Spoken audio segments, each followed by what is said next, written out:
2, footwork. Those are rips, how you rip the ball. Shoulder to shoulder, hip to hip, your pivots, and your jab steps. So that's how I define footwork. Rips, pivots, and jabs. That's the second absolute. Third one is finishing. I believe in mastering 4 finishes. Regular one-hand reach out, your inside hand, right? Let me see. Oh yeah, I got on the next path. 2-foot finish, just regular power leg, 2-foot finish, and reverse finish. I'm just going to give you the 3 E's of finishing. Don't make these bad players do it. Don't make me look really, really good in a second. So that was 3 finishing. Number 4, call it body ball movement. There's a lot of coaches that picked up on this or picked my brain on it. We spent a couple days with Steve Nash. He's one of the best ones. How does your body and ball move together as you dribble, as you jump stop, like body ball movement? And that comes down to a lot of change pace and change direction as well. And I'm not talking 15,000 moves, but quite a few of them. Then the last one is shooting the ball. And I don't think we'll get to that today too much, but shooting the ball, like I said, off the cut, off the rip. Give me 3 guys, hurry. Three guys with the ball, hurry, let's go. That means walk fast. Come on. I mean, see, we got to define that crap. They don't know what hurry means. Like, we got to define that stuff. Okay, so first absolute, it was ball handling, right? Spread out a little bit. I got to the Thunder. They said the best guards play with 2 things. They play with speed and they play with force. Force is something, I coached high school. A lot of my guys are still high school coaches. Force is how hard you do something, okay? Like right here, this guy would be, okay? How am I hitting? How would you call this? We're smart. We are really, really smart. Fast, slow, medium, hard. What is it? Fast, okay? What is this? Okay, but hard, okay? Force is how hard you pop the ball, how hard you jab. You start watching the best of the best. I don't care if it's high school, college, they play with force. So right now, get in a stance, athletic stance, a little bit higher. I think one of the misconceptions is we always want guys to dribble low. You dribble low and try to pull up the ball and shoot, odds are it's going to be short most of the time. So I'm going to show you just basic ball handling drills. And I have guys do this stuff, all the time. Pros do this. And it's not about what we're doing, it's about how we're doing it. It's not about the drill. I'm trying to give you guys the eyes that I have to see the skill of doing it. So they're in a stance, right? We're going to pound it to our waist 10 times. Here we go. Go. Stop. Good. Good job. Who has the most force? First guy, right? Okay, stand up a little bit. We're going to go to our waist.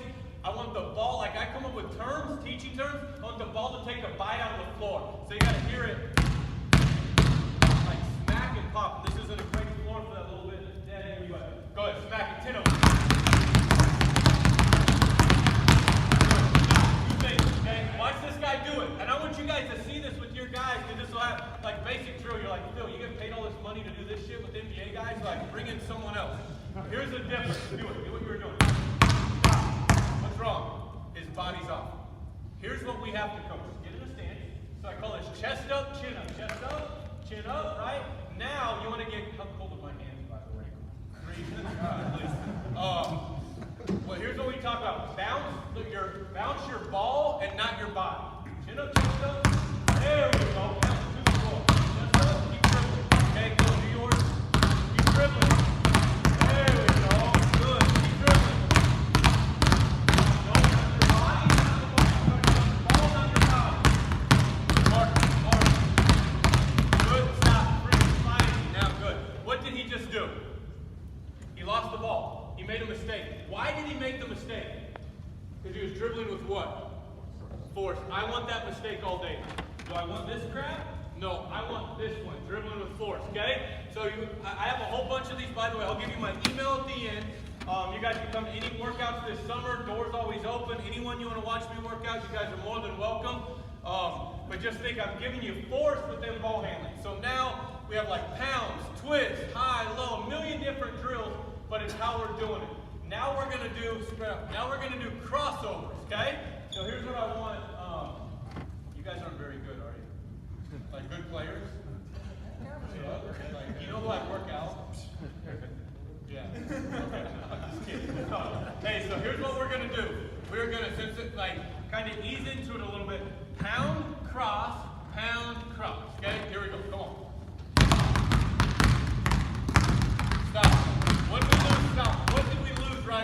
force. Body first, force second. I agree. Where did we lose the force? When the ball is going this way. So now, you guys, high school coaches, we know if you don't turn it over very much and you make a lot of layups, you'll probably win a lot of games. Crossing the ball over. How many kids cross that thing, lose it in their hand, they don't have it? So here's a term we use in OKC too. Pop the ball. You go between the legs, pop it. You cross it over, you pop it, okay? Bounce it hard. Smack the freaking floor, pop it the other way. Here we go, come on. There we go, this guy's got it. Chest up. There, look at this guy. Good. That's a good mistake. Stop. Watch this. And like, these are teaching points. I think this is more important than showing you a whole bunch of drills. Watch this guy go. Do what you were doing. Stop. Stay right there. Dribble the ball. When do you ever do that in basketball? Whoever plays that way in basketball, I only know one example. When do you ever play that way? So why do we practice that way? You watch the best of the best. Go watch the Suns. Go watch college. These guys are dribbling right here, up to their waist. Then you want to shoot it better off the bounce. They gather it right here. Dribble it low where you were. Dribble. Okay, grab it, shoot it quick. Good, not bad. Dribble again. Watch this. Dribble low, grab it, shoot it. Good. My man right here who's a little bit better. Get in your stance. Come on, bounce it hard. Good. Grab it. Who grabbed it easier and stronger? By the way, can you hear it in his fingers? Who's going to make more shots? Well, depending on who's a better shooter.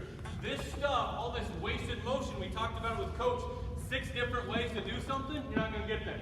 All this to this, man, it all comes out of having force and a tight handle. And here's the other part, like you can really, really watch, ball placement.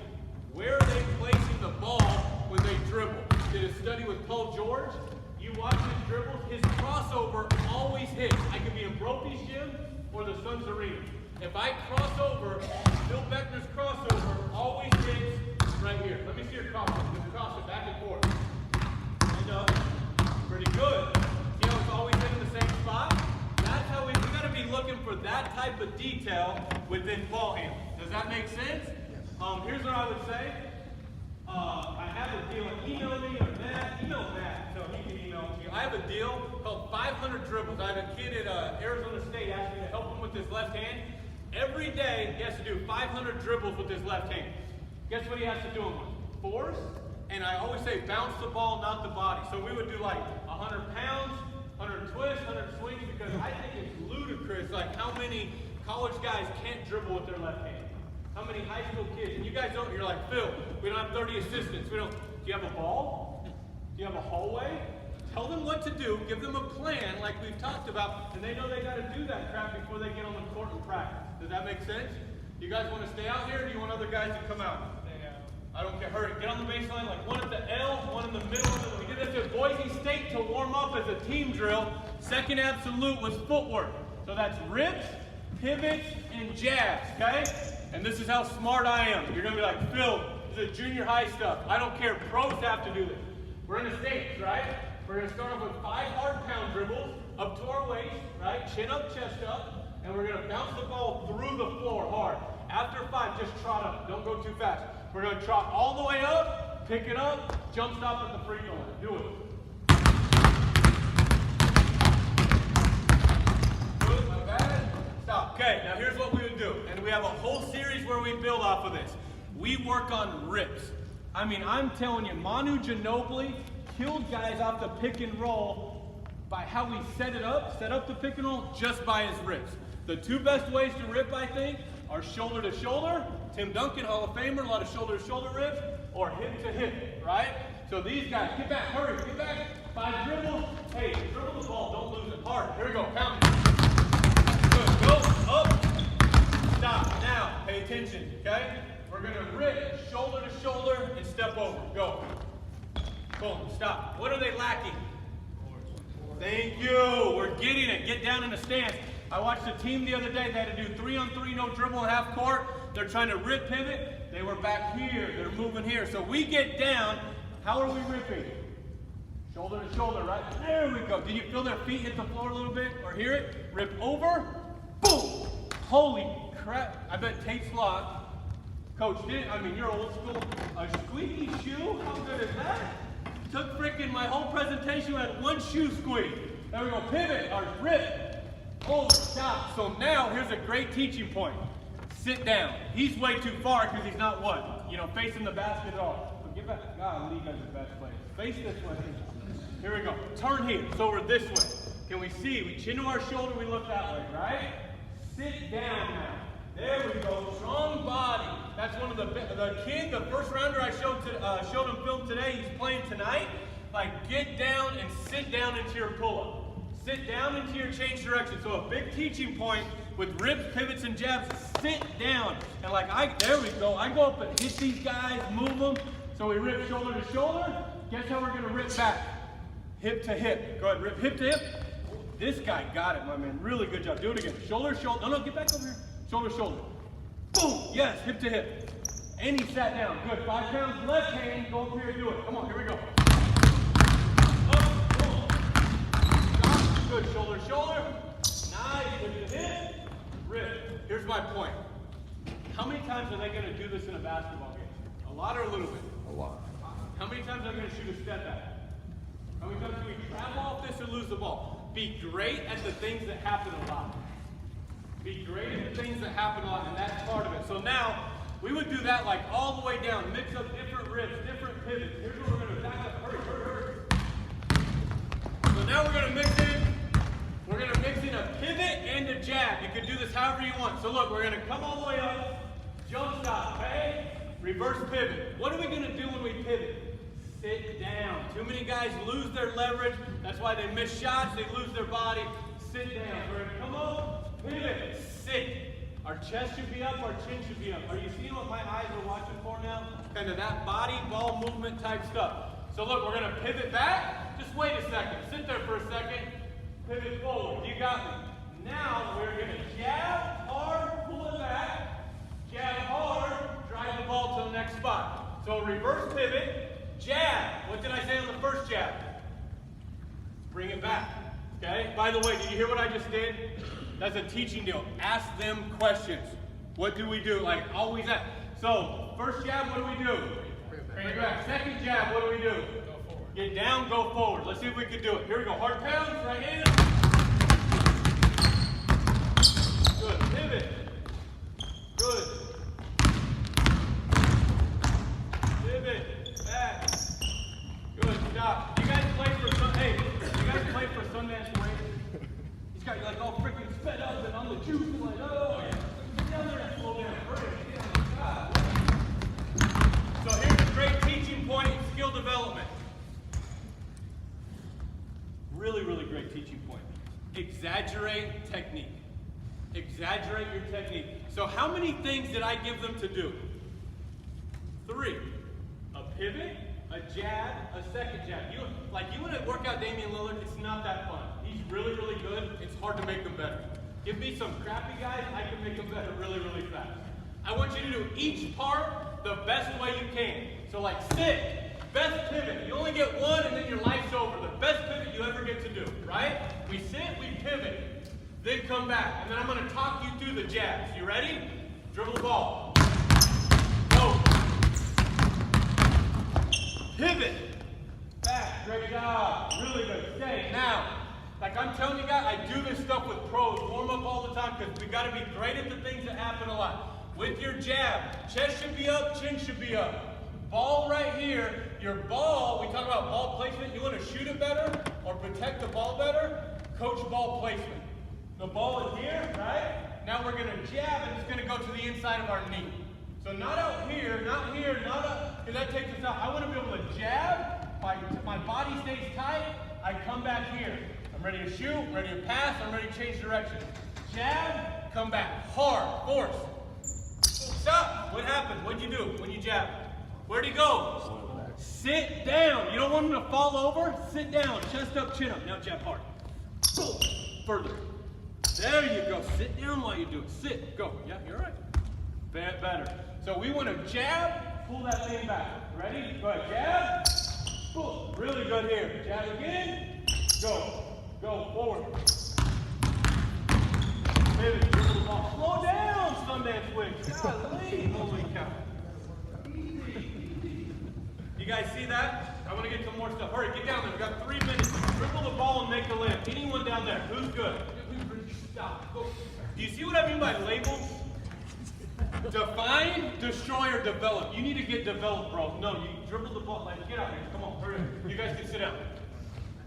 I want to give you 3 minutes of this because I promise you it works.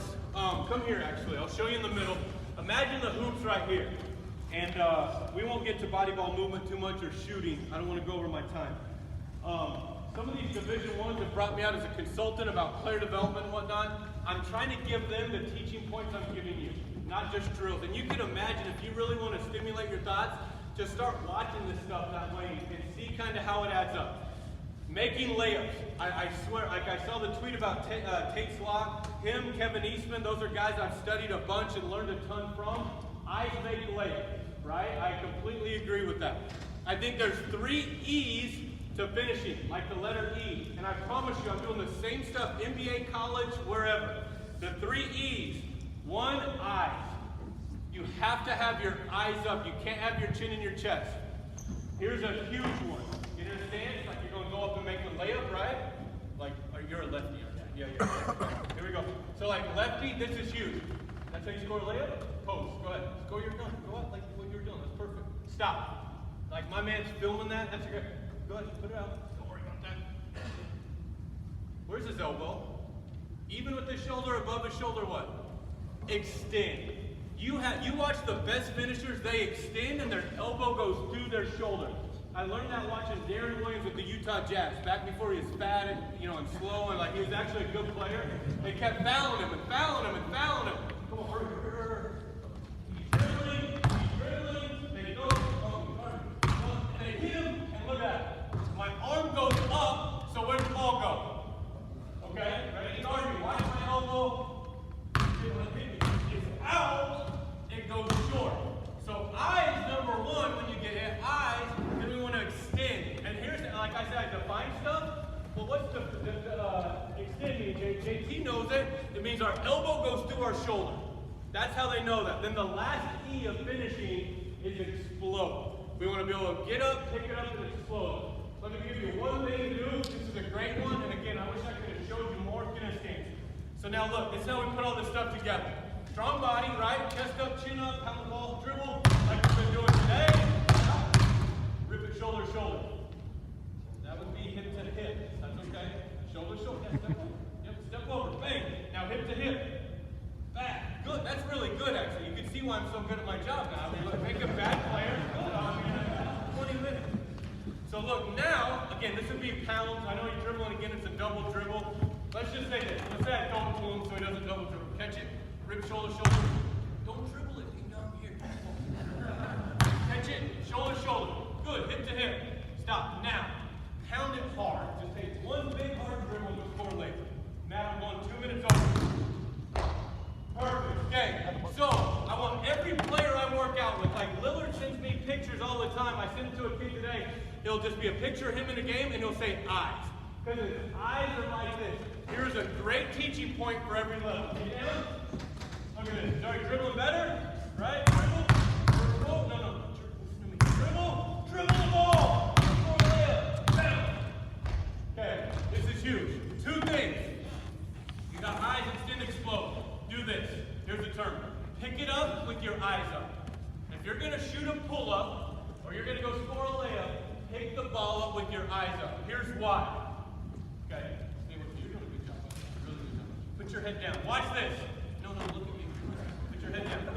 Okay. When I have him put his head up, I want him to tell how many fingers I'm holding up. Head down.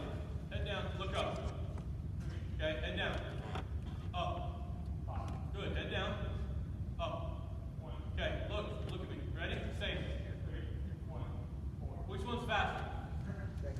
Why? Because he can see what the hell he's looking at. So when we make layups, and our target is we're going to take it up with our eyes up, so our brain will register quicker where we got to put it, where we got to go. So pick it up with your eyes up. Same thing, you're shooting a pull-up, and all kids take that dribble with their head down, eyes down. They're raising up. They're in the process of shooting the ball, and they haven't even seen their target. So pick it up with your eyes up. Here's the last thing. They have to take hard steps on the way to the rim. So once you beat somebody, here's what I always use. He's ahead of me, he's winning the race, right? We got to race to the baseline. If Matt says go, say go, Matt. Go. Go. He's going to take off, right? Get back here. Now, when Matt says go, I want you to wait. Get right here. Okay? I want you to wait till I get even with you. Say go, Matt. Go. Now I'm even with you, right? You got it? So here's my point. If you're winning the race, go win the race. Here's how you do it, though. And this is an elite teaching point. I think it's great. You've got to race through your finish. Race through your finish and take hard steps. So now race me. Wait for me. Hold on. Wait for me to catch you. Race, though. And I want you to take 3 steps. I mean, those steps, forceful steps, right? And pick it up with your eyes up and score a leg. Get on the 3 line. When I get even, you go. Ready? Go. Okay, catch it. Why? Hard steps. Forceful dribbles. Picks it up with his eyes up. My Twitter is @PhilBeckner, my name. You can direct message me on there, follow me. My email is philbeckner1@gmail.com. I work out guys all summer. You're more than welcome to come. Really appreciate you having me. Sorry for going over my time.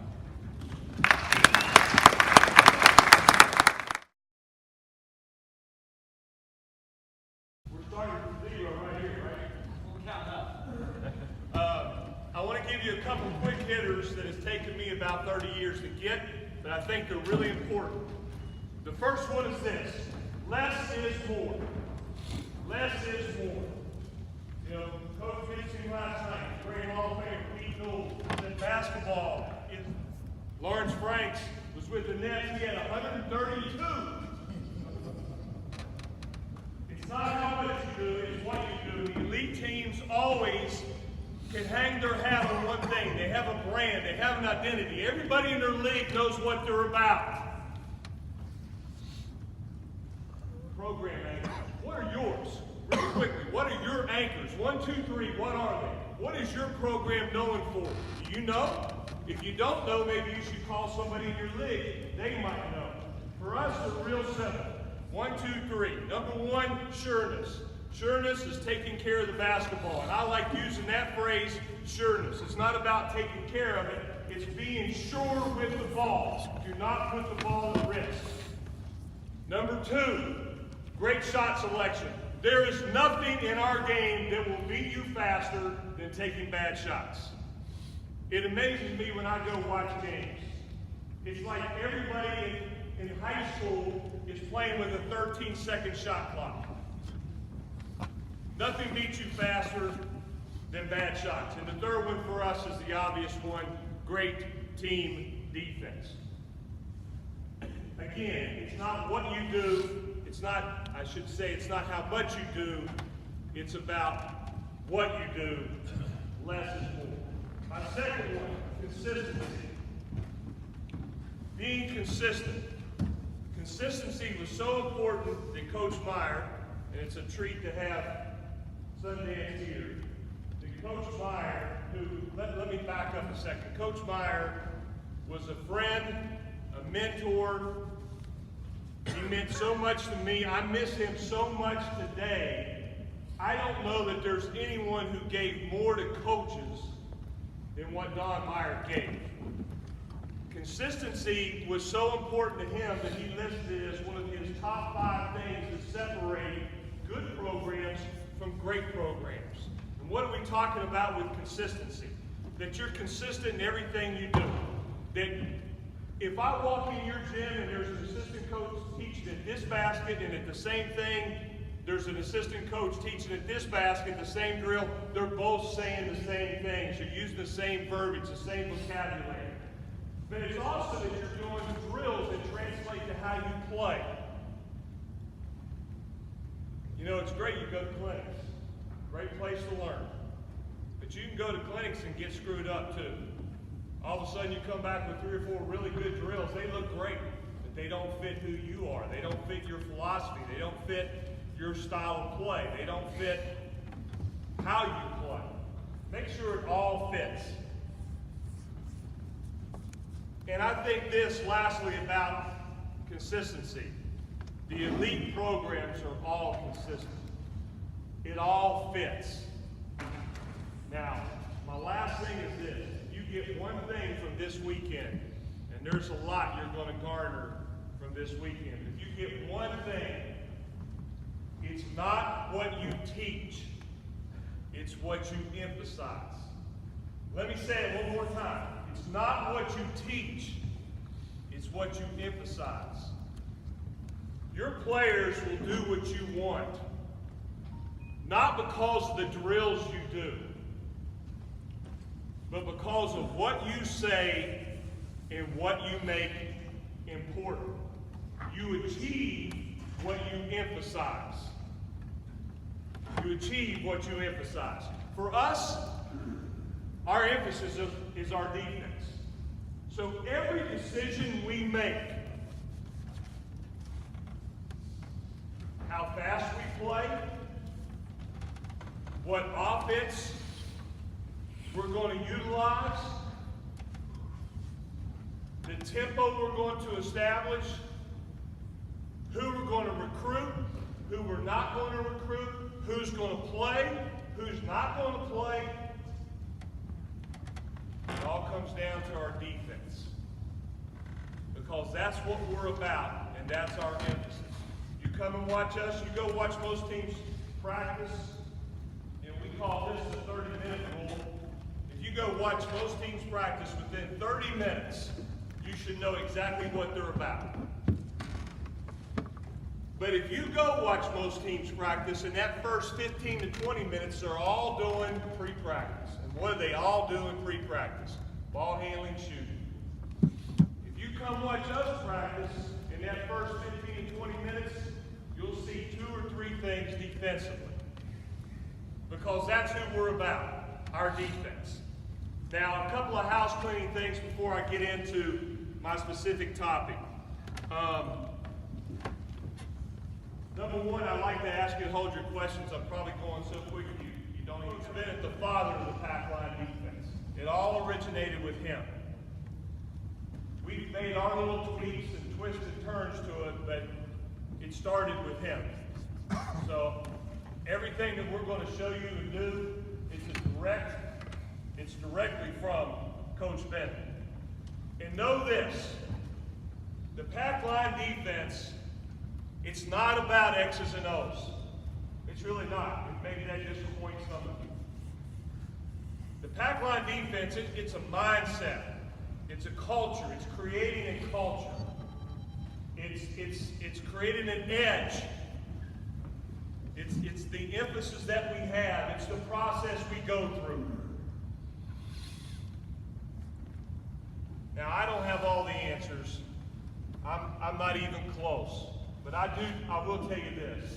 I have a great passion for defense. I have a great passion for the way we play. I love what we do. I'm going to show you some of the things that have helped us to become a little bit better at what we do. I think regardless of whether you're a pack line defensive coach, or you're a pressure coach, or you're a press coach, or you're a zone coach, you'll garner something from the next couple of minutes. And if at anything at all, I just hope that this clinic, something in it that I say today resonates with you and gets you thinking about your own defense. Which brings me to this. I want to ask you 4 questions for you to think about with your defense. 4 questions for you to think about with your own defense. The first question is this. Does your defense allow you to beat the best teams in your league? Does your defense allow you to compete and to beat the best teams in your league? For us, the pack line defense has been the great equalizer. We play in arguably the best Division II league. It is absolutely the most athletic Division II league in the country. And the pack line defense has allowed us the opportunity to be one of the top 2 teams in the league over the last 6 years, be one of the top 3 teams in the South region, which is one of the best regions in the country, over the last 6 years. Number 2, does your defense allow you to win on the road? Everybody talks about win on the road is about officiating. No, it's not. Rick Ruggiero said, wins are in the paint. Wins are in the paint. Coach said it last night. He's 100% correct. Coach Locke. Defense travels. Offense, not so much. Defense should be good every night. So you better have a defense that's predicated on keeping the ball out of the paint. Particularly when you're on the road and your opponent is playing harder and more aggressively because they're at home offensively and attacking the paint. Third, and this is the big one, does your defense get better as the season progresses? Does it get better as the season goes on? We used to be a scouting report defense. What I mean by that is for every single team we played, we changed our defense. We set it up to play against that team. And consequently, because we were changing constantly throughout the season, we didn't see our defense get that much better. So right now, the very things that we started doing with our team in September, we'll be doing those things in February and March. They don't change. I tell our team that the first day of game prep is the first day of practice. We're going to guard ball screens. We're going to guard pin downs. We're going to guard flare screens. We're going to guard screen to screener. We're going to guard any handoffs. We're going to guard all those things the same from day one throughout the season. Where we used to on Thursday night, if we were playing one team, we might switch a down screen. On Saturday, we didn't do that. Now we do it all the same. So I don't care whether you're an up the line, on the line pressure team, or if you're a pack line team like us. I think, in my experience, if you guard situations the same throughout the year, you'll see your team improve exponentially during the course of the season. And lastly, does your defense allow you to advance in postseason play? Does it allow you to advance into postseason, in the tournament, and play for a state title? Now, everybody says postseason play is different. It's closer to the vest. It's slower. It's more conservative. Well, why do you think that's true? Want to know why?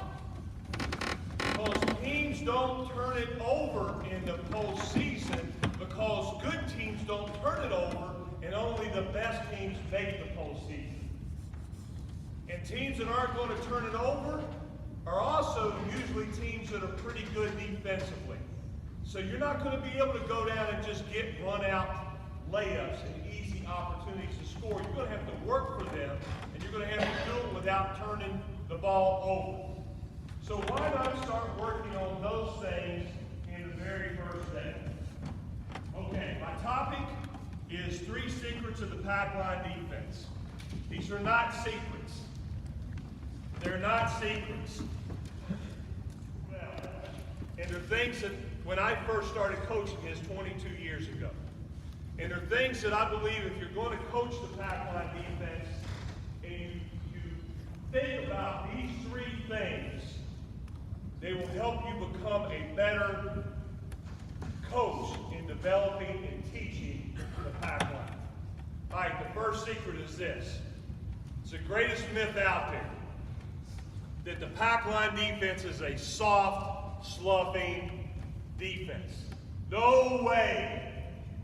We are a grit and grind, hard-nosed, as physical as they will allow us to be defense. And it starts with this, and this is secret number 1. You must pressure the ball.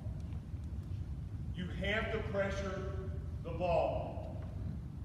You know, if I take a great quarterback, Tom Brady playing last night, and what a football coach would say, you got to move him off his spot. If I allow Tom Brady just to sit back there and do what he wants, he's going to pick my defense apart. I've got to make him a little bit uncomfortable. I've got to move him off his spot. And that's all we're trying to do with pressure on the ball. So the first thing I want to show you, if I could get the 4 guys we had, 4 guys that were up for Coach Beckner. Can you jump up here real quick? Put your phones down, jump up here, that'd be awesome. Give me one guy with the ball, one guy on defense. You got a ball, you're on defense. Give me two guys behind them that are ready to go next. All right, this is a drill we do to demonstrate what we're talking about with pressure of the ball. We call this full court lane slides. This lane line extended all the way down the court is out of bounds. You can't go outside of that. This lane line extended all the way is out of bounds. You can't go outside of that. I want you to try, what's your name? Caleb? What's your name? Justin? Justin, I want you to try to beat Caleb down the floor. Now here's the deal. I want you to get up and get into him right now. Let's get up, get into him and guard him. Now stop. If that's how you're going to guard him, Justin's probably going to beat you.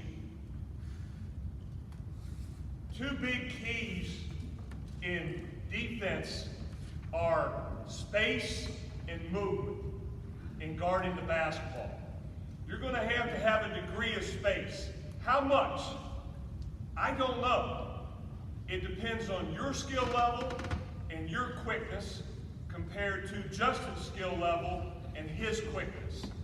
I've got a point guard that plays for me that's not real quick, but he can get in anybody's grill and they won't get around him because he's got the best feet in the country. So the quicker you are, the more skilled you are, the closer you can get to him. The second thing is you got to keep your feet moving and don't cross them. Don't click your heels together. Now, if you beat him, I want you to go one or two dribbles and wait for him to catch back up to you. And we'll get to the next coaching point. Go. Good job. Stay in front of him. Caleb, stay in front of him. Beat him. You got to go. You can't dribble the ball. Go. Whoa. Stop right there. All right. I'd like to see you go a little bit more side to side. But Justin, good job. And you did beat Caleb. And did you notice what Caleb did? Justin beat him. And one of the things that we emphasize big time here is a lot of guys, when they start to get beat, they just ride his hip. They escort him to the rim. We don't want to ride his hip, and we use this terminology. As soon as he starts beating me, I want to get off, and I want to sprint and get ahead and reestablish my on-ball position. Let's go back. Let's back. Now, I'm showing you this to make these teaching points, but I think every night, every day that you practice, you need to guard the ball live. Why? Because you're going to see two things happen. Number one, they're going to learn their limitations. Who they have to give a little bit more space to, who they can get in their grill, how good they are. And number two, they're going to figure it out. You have to guard the ball live. Now, I want you guys to go, and as soon as they get past the top of the key, you two guys will go. All right? Go. Good job, go. Wait, you feet moving. All right, get up, pick it up, let's go, go. Beat him up. Now get ahead. Ho! Stop. Oh! Partner, did you hear me? Come back to me right now. What's your name? Okay, stop real. What's your name? Trevor. What's your name? Elvis is in the building. Elvis says, I'm right there in Memphis, so you know all about Elvis. Good job of sprint back to get in front. But as you saw when he started to sprint back to get in front, what did he do? He reached and he lunged at the ball. That's one of the biggest mistakes you can make in guarding the ball. Don't reach, don't lunge. Don't reach, don't lunge. Now, I have this with my team. I think this is really important. Whenever a coach talks, everybody is standing with their eyes on the coach. You're not playing with your jersey, the ball. You don't continue to dribble. I don't use the whistle in practice. I don't get to use a whistle in the game. I want them tuned into my voice. In my practice, if I say hold, he's immediately picking the ball up. You don't know that. You just learned that now. What was Trevor, right? Trevor. Okay, so we don't want to reach. All right, let's go ahead and get on the baseline real quick. Let me give you a couple quick things here about drills, and then we'll go to the next sequence. A couple quick things about drills. Number one, about drills. Be a skilled coach, not a drill coach. And as we already said, make sure it translates. Now, again, and I'm going to reiterate this, I loved watching Coach Locke teach last night. And the points he made as he progressed through the drills with the young ladies he was coaching. And that's what we're trying to show you here, is it's not about the drill, it's about you teaching through the drill. The drill is only an instrument for you to teach the game. The second thing I would say about drills, label them. Like we said, this is full court lane slides. What do you get out of labeling them? They are able to identify and process that quicker, which means you're going to pick up the pace of practice. We want the pace of practice to be quick. We don't want it to be slow. We want to get from one thing to the next thing as quickly as possible. If for sometime maybe you're in practice and you're working on something and it slows down a little bit, a great way to pick up the pace of practice, change. That means you guys are running down there right now. Change it, go, go, go. And we just get to the other end and start the drill. If I'm working on something 5 on one end, and I feel like we bogged down just a little bit, I'll say change ends. The number 3 thing that I think you can do with drills to make them a little bit better is add a competitive element, if there's any way to do that. But understand, when you add a competitive element, you're going to sacrifice a little bit of technique. And we don't want to do that initially. But competition's great. You've got to teach your kids how to compete. You've got to teach them how to work hard. And the last thing is repetition. Again, to reiterate Coach Locke, repetition is the simplest and oldest form of teaching there is, and it's still the best. It's still the best. We don't have a lot of drills. I don't believe in giving guys new drills. I'm not all about that. I want them going through the mental toughness of grinding through the same drills. That makes you tougher, particularly mentally. Mike Dunlap at Loyola Marymount, who coached in the NBA, says, repetition is Lord and Master. You know, what happens when you give a baby candy? Well, it satisfies them for about 5 minutes. And when you give a new drill to your team, just for the sake of a new drill, that's all you're doing.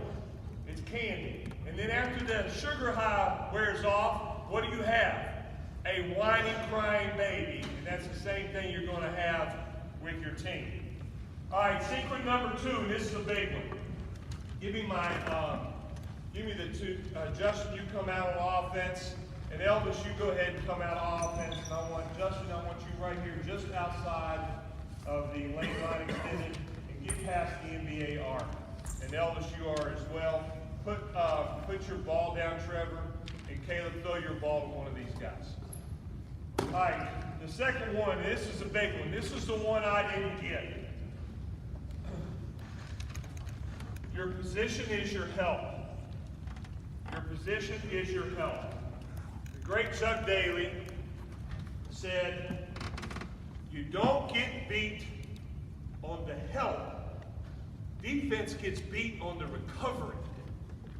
And defense has a difficult time of doing 2 consecutive things. So we took a look at our defense, and we didn't feel like we could deny, help, and recover. And so we eliminated denial. And by eliminating denial, we no longer have a help and recovery mode. We only have a recovery mode because we're already in help.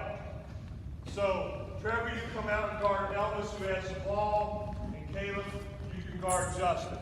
We have something close to that right here, it looks like, with these blue lines. but we put a pack line down on our court. For us, it's 16 feet. 16 feet is exactly, what, 3 feet and 9 inches or whatever inside the high school three-point arc. It's going to be about right here. And we put it down with tape. I think it's important that you put it down on the floor. Players are visual. I mean, what more do we need to know that than their cell phones, our cell phones? They're visual. They need to see. So we put it down on the floor. Don't let somebody tell you you can't put it down on the floor. Go buy floor tape and put it down there. And if you got to pick it up every day after practice, then pick it up. Put it down. It goes down on our floor, and it's up and down, all the way until about the middle of February. So here's our deal. You're up guarding the ball. I want you to be square with the ball. You got to be, our non-ball defenders have to follow these 3 rules. Number 1 rule, 2 feet inside the pack in a slightly closed stance. So let's just say that it's the pack. So 2 feet inside the pack in a slightly closed stance. Very good, Caleb. Now I want you to spread out a little bit and get your hands up, get wide. They don't have to be like that. You can bend the elbows. Good. Good. Rule number 2. I want you to be, as a defender, closer to the ball than your man is. So you are right now, Caleb. You're in good position. He's closer to the ball than his man. And rule number 3 is you must see both man and ball. I don't want you to lock in just to your man. I don't want you to lock in just to the ball. I want you to see them both. So no matter where you are at, if you're a non-ball defender, you're following those 3 rules in guarding the perimeter. So that brings us to our next drill, which is 2-on-2 positioning. And this is a great drill to illustrate our second secret. Your position is your help. So, your position already in help. He is not out here denying. He's already in help. Go to the wing. Go to the wing. Go ahead, get over here in the pack. What's your 3 rules? 2 feet in the pack, slightly closed, closer to the ball. Back up half step. Closer to the ball than the man you're guarding. Perfect. Now, here are the keys. As you can see the ball, you're focused on the ball, see him out of the corner of your eye. As he starts to put his other hand on the ball, as he starts to pass the ball, you're going to close out to Justin. And I'm going to let you do it once, and then we're going to talk about it. All right, Elvis, pass it, go. Now, I'll tell you what, that's pretty good. Go ahead, get back here, Caleb, take the ball. Did you notice what Caleb did? This time I want you just to go run straight at him. Throw it to him. If that was his path to close out on, what's he going to do? He's going to give up a baseline drive, a blow-by drive. We can't give up that drive. First of all, we have no baseline, which that's a whole nother deal. Caleb did a great job of seeking leverage, anticipate, took a step lower, and then closed out. And then I want, get down the stance, low wide. I want choppy feet. I want on your closeout. I want 2 hands, fingers to the ceiling. I want your hands to be between your shoulders, and I want your elbows bent. Right there. Perfect. That's what I want on my closeout. 2 hands, between shoulders, elbows bent. I don't know why. Just go ahead and put your hands up straight. Extend them all the way. When players do that, they tend to stand up. And if you go lock-legged, you're going to get beat. Okay, bend them and get down your knees. Bend knees. Okay, good. That's what we want on our closeout. Now, what do you have to do, Trevor? You've got to get on to off. On the ball to off the ball as quickly as possible. So get back up here. Get the ball to Elvis. On that pass, you are sprinting. Oh, pretty good. Just use your imagination here. On the pass, you're going to sprint back into the ball. And you're getting in your gap position. Very good, Trevor. Pass comes back here. Stop. Now you're not going to run straight at him, right? You're going to seek leverage, and close out high hands. Very good choppy steps. I like it, Trevor. And what are you doing, Caleb? Back into the, and you got to sprint. We got to get there right now. Now, let me give you this. We call it ELO, early, loud, often. The hardest thing there is to do is to get your team to talk. It's the hardest thing there is to do. So when we were doing that lane slides drill, they should be yelling. I don't want them going, blah, blah, blah, blah, blah. They're not going to do that in the game. But I do want them saying, ball, I got ball, ball, ball, I got ball. And right here, I want you talking. Here are our talking points. You've got to tell your team, be exact. We want to talk to the ball. So you're saying, ball, I got ball. We want to talk to the man in front of us. So you're letting Trevor know that you got the gap, right? On the pass, you're sprinting, closing out, yelling, I got ball, I got ball. I got the gap. I'm right here, Caleb. I got your help. Close your stance a little bit more. One step up. Good. All right, pass it. Go. Catch it. Hold. I want you to catch it, hold it for a 2 count. Then I want you to pass it right back. Got it? Go. I'm a ball. I'm in gap. Stop. Let's be a little bit quicker. Let's use these 2 verbiage is so important. Caleb, I want you to get on the ball, off the ball as quickly as you can. If you're coming out of the pack, I want you to explode out of the pack and get there. I want you guys to call each other's names out when you pass the ball. Go. I'm in gap. I'm a ball.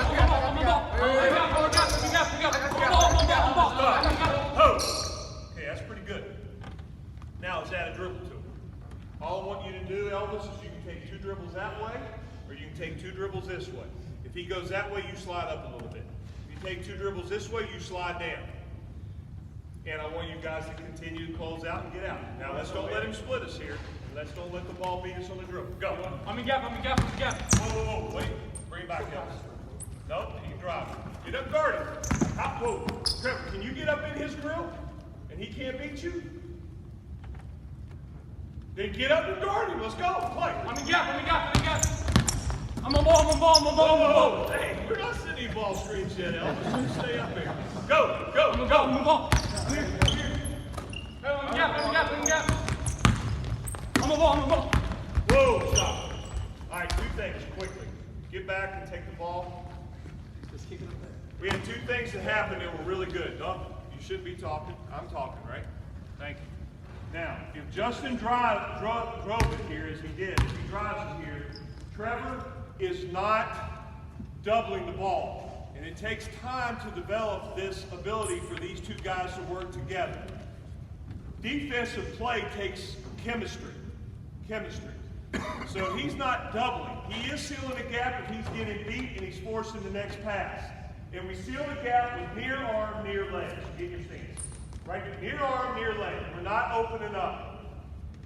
That makes us quicker. This is why our teams always lead our league and are among the nation's leaders in 3-point field goal percentage defense. If he's out here denying, and he starts to drive it, and he's got to come here. He's coming to help. Slide. And now he's got to go away. Pass it. There's no way he's going to get there in time to contest that shot. Bring it back over, Elvis. Hurry. See where you were, Trevor. Take it back a step. But if he's here in this stance, and now the pass is made, he's anticipating he can get there in time to contest that shot. Get back here, take the ball back there again. If he opens up to stop it with his chest, now he's lost a full step. By being here, near arm, near leg, get back near arm, near leg, right here, just like that. By being near arm, near leg, he's cheated a step, and that's all we're looking to do is cheat a step. We're not going to double the ball. The last thing was this. Give the ball to Elvis. You had Elvis out here. Elvis just trying to drive it right along the perimeter. Pass it to him like you did. Trevor back, no, Elvis, you got to learn the difference between pass and dribble. All right, pass it. You backpedal back here. If you backpedal, he's going to beat us on that drive. You've got to sprint. Go. No, didn't need to double. He had it. Play. I'm in gap. I'm in gap. Don't stay so long, Trevor. Elvis, what are we doing, You're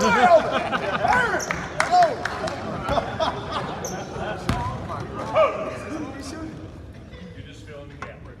And as soon as he starts to drive it, you're recovered. I'm glad. Elvis. We're just driving the gap. Pass. I'm in gap. I'm out. Good! Oh! That's outstanding. Did we see what Trevor did there? That's the first time. He didn't stay, he readjusted his position, and he closed out. Just like that. Very good. All right, secret number 3. I need to get, give me the 4 guys that are sitting there in white. And I want you guys to come up and be on defense. I want you 4 guys to be on offense. Give me a guard, wing, and wing. Guard, wing, and wing. Guard, wing, and wing. Thank you, Elvie. All right, now, you guys, hopefully, were paying attention. So, who's got the ball? Go guard him. Where are you at? Good, you're in your gap. Where are you at? You're in your gap. You're in your gap. All right. Stop. Brings me to number 3. I just want to do this one quickly. There's something you have to understand about offense. In today's game, we are not going to prevent our opponent from getting shots. The offense is going to get shots. But what we can do is influence the type of shot. That's all we're trying to do. We don't want to give up rhythm threes, walk into threes. We don't want to give up layups. We want to force contested twos. Keep the ball in front and contest. Take away open shots, force contested twos. There are 3 things you can control as a coach. There's a lot of things that happen in the game that you can't. But there's 3 things you can. You can control the low post. There's no reason that a low post player should ever beat you. Defensive rebounding. I don't care what you teach. You can teach sight and flight, hit and go, hit and block out, whatever it is you teach. But you better emphasize and teach defensive rebounding.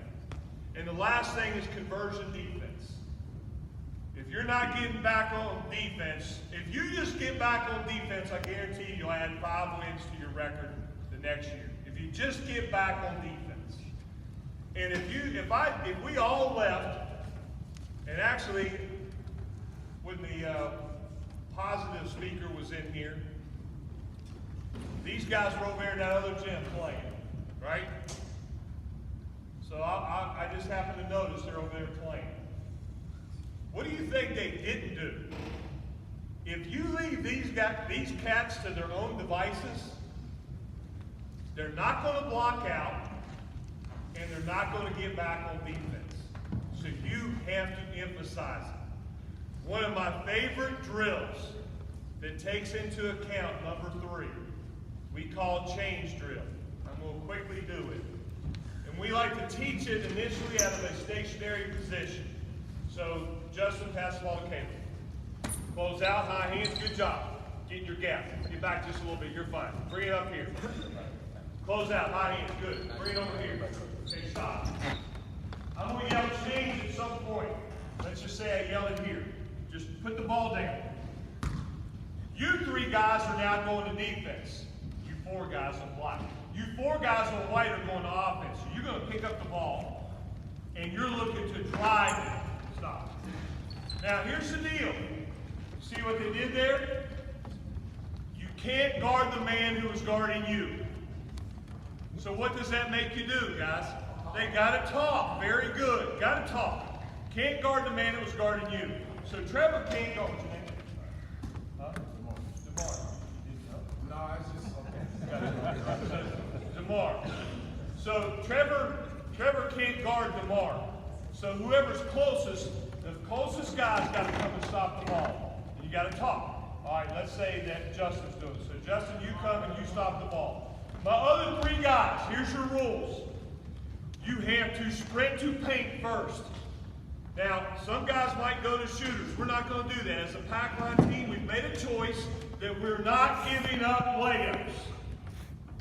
We're not giving up layups. So sprint to paint. Your second rule, find the ball. So we want to get to the side that the ball's on. What's your name? Huh? Joel? Joel? Joel! Go score. You don't have the ball. Can't score without the ball, can you? So what do we got to stop? The ball. And the last thing is find a man. Can't guard the man, let's guard you. All right, let's give one time to do it. You guys go back to the defense. You're on offense. Let's go, let's go. Pass it, pass it, pass it. Good. Cherry! All right, that wasn't too bad. And now I'm going to add this last thing to this. I would always teach something else out of it initially. So whether we're guard and dribble handoffs or screen away, a ball screen situation, or you just want to work on live 4-on-4 offense and then yell change. We only do the stationary to teach it initially. Okay, if you guys will just stay there and pay attention for 1 second. I've got about 4 minutes left here, so I want to answer any questions that you may have that I need these guys to help me with. Questions? Jimmy, before you start, emphasize how important it is in the teaching of the closeout, and your help situation there, and then you close out on the next pass. How important it is to teach that footwork on a slow teaching process rather than try to go full bore right away. No, that's a great point, Coach. And we have to teach. We have to really, really teach seeking leverage. Give the ball right here to Joel. Go ahead, pass it to your wing. Now, and Justin wasn't great there. Justin's got to get lower than the ball, and close out. Now, when I'm guarding the wing, I want to be square. We do not allow a baseline drive. We say no baseline. But that doesn't mean that we're forcing middle. You may say that's semantics. It's not. We are here. We are square with our spine to the rim. If he is that much quicker than you, I'll allow you to have your baseline foot outside his baseline foot. And again, the same principle, and this happened when we were 2-on-2 just a moment ago. What's your name? Austin. If Austin starts to drive it and beat him, we're not riding his hip. We sprint to get ahead. Very good. Seek leverage. Coach. How are you guarding the post? We're 3-quarter high. Austin get the post. Justin get on defense. Joel take the ball. Slide over. Give it to the top. Get your gap. Get your gap. Where you at? All right. You want to be on top. You want your rear facing the ball. Put a forearm there. Throw the hand up. Throw it to Joel. You're going to post him up. You're going to be 3-quarter. That means I want his chin in front of his shoulder. I like a clenched fist in his hip. A clenched fist so we're not reaching and grabbing jersey. I want his hand thrown over. We're not trying to get a steal here. We cannot give up a lob. That's why we're 3-quarter. We're trying to make him have to pass it where he's got to catch it coming away from the basket, and we're immediately sliding. Go ahead, put your back to it. Put your back to it. We're immediately sliding behind you, low by big, right there. And that's how we're guarding the low post. We're 3-quarter high. 3-quarter high. Coach, how do you play ball screens? Okay, that's a whole nother clinic. And I will say this to you. We are hard show on any outer third ball screen. We're level show on any middle third ball screen, and that's how we determine them. Outer third is the outer third of the court, so from this volleyball line over, same thing over there. Anything in the middle here is level show. And we guard them all the same all year long. The last thing I'll tell you about ball screens is big supports big. Big supports big. We always help big to big. Did you say level, Coach? Level show on the middle ball street. Do you force a certain way, or just like force weak, force left all the time? You know, I want to go to the ball.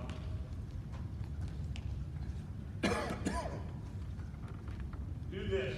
I'm going to give this to everybody because I don't want to go past my time and be disrespectful. Jim, don't pay attention to that damn clock, okay? These are questions that this is important to them because they have had cases. I'm saying this as your friend. Hey, Coach. Coach. Coach, you're a lot smarter than me. Stay out there longer. You stay out there longer. Let's look at our two ball screen situations. Joel, take the ball there on the wing. And what's your name? Matthew? Matthew, get the post. And Caleb, you come down and guard Matthew. Go ahead and you get on the wing. Elvis, you got the wing. Go guard. All right, let's bring Austin up here to set the screen. Okay, stop right there. All right, there's three parts to guarding the ball screen. All three parts are connected. We call them layers. Layer 1 is on-ball defender. Layer 2 is screener defender. Layer 3 is off-ball defenders. Those three layers must be connected. Guarding ball screens is not a 2 or 3 man proposition. It's a 5-man deal. So as soon as he comes up here to set that screen, start up again and just stop right there. Start up again. Now stop. What's he doing? We have to tell him. The most important thing we have is communication. He's not going out to the concession stand. He's not buying a hot dog. He's not getting a drink of water. When that thing comes out, you know he's doing one thing. He's setting the ball screen. So you got to yell loud. Right, right, right. Nah, you don't have to yell right or anything. Just yell screen. Screen. I love that. Screen, screen. Screen, screen. Loud, very good. All right, let's go to the ball now. Ball defender. Three important things. Body up, body in, body over. Body up, body in, body over. Body up means you get into the ball. Okay, back up a little bit. You guys are getting too close to each other. He's got to get into the ball. If you play off the ball, the screen's going to come. He's going to go over. He's going to roll. You're going to get buried. You become a screen magnet. You can take the ball back. You've got to go up and get into, in our opinion, this is how we do it. Through 32 years, we found this is the best way for us. So, body up. The second thing is body in, which means you make him use the screen. Now, don't do it so he can split you right there. We cannot let the ball reject the screen. We're going to make it use the screen. This is why we don't down, because that is something that's diametrically opposed to what we do. I love that idea. Icing, downing, that's great. NBA teams do it all the time. It's great. Doesn't fit pack line defense. When I talked about consistency, it doesn't fit. So you're great there. All right, come up and set your screen. All right, we've yelled it. You got to beat him to the spot. I want you to be in the same boards he's in. See the boards there? Yeah. See where his foot's in those boards? And I want you to be parallel, right there. Good. I want you to get down low, wide, wider with your feet, wider with your feet. And I want your hands here. You just worry about guarding the ball. Hands are there. Hands are low. That prevents him from splitting us. You've got 2 steps. It's 2 of your steps, Justin, not 2 of his. 2 steps you're going with the ball. When you plant that second step, with your right foot, you're going to turn and you're sprinting to the rim. Okay, let's just walk through that. Take it up. He's hard hedging. You've got to always go over the screen. Body up, body in, body over. Body up, body in, body over. We go over every screen. And in going over, I want you to go over the screen, but under the screener defender. So take it over and sprint to get ahead and reestablish pressure. Now stop. All right, just stay right there. Now let's talk about the other guys. Big supports big. So he gets to the lane line and sees them both. And he's got to see them both. You can angle it up a little bit by taking your right shoulder pointed towards the rim up there. Right shoulder, right shoulder. Perfect, good. Elvis, get to the nail hole. We're going, and I hate this word. Basically, when the ball screen occurs, we just tell these other three guys, we say this is a bad four-letter word. Don't like using this word. I hope I don't offend anyone. We're zoning. It's a zone.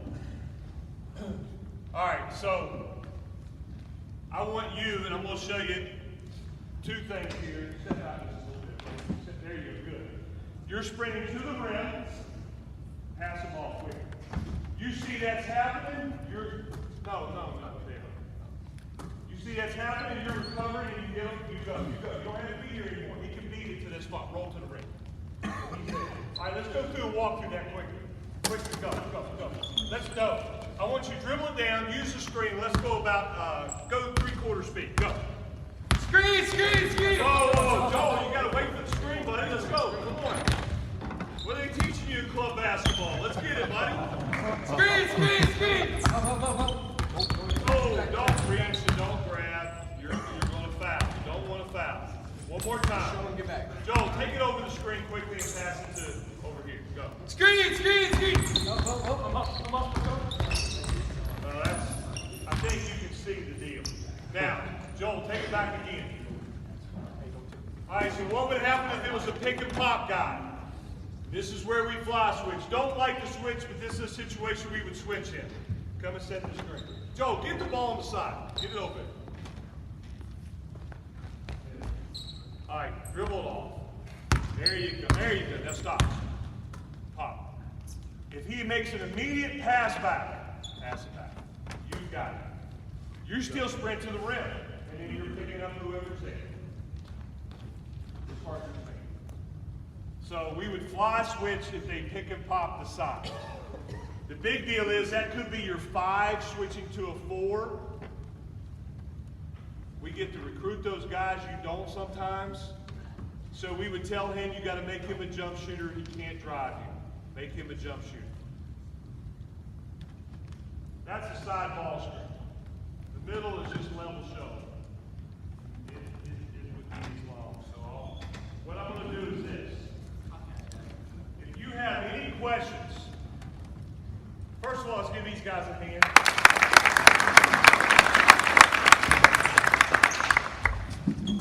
Thank you, guys. If you have any questions, email me, jboone, B-O-O-N-E, @deltastate.edu. jboone@deltastate.edu.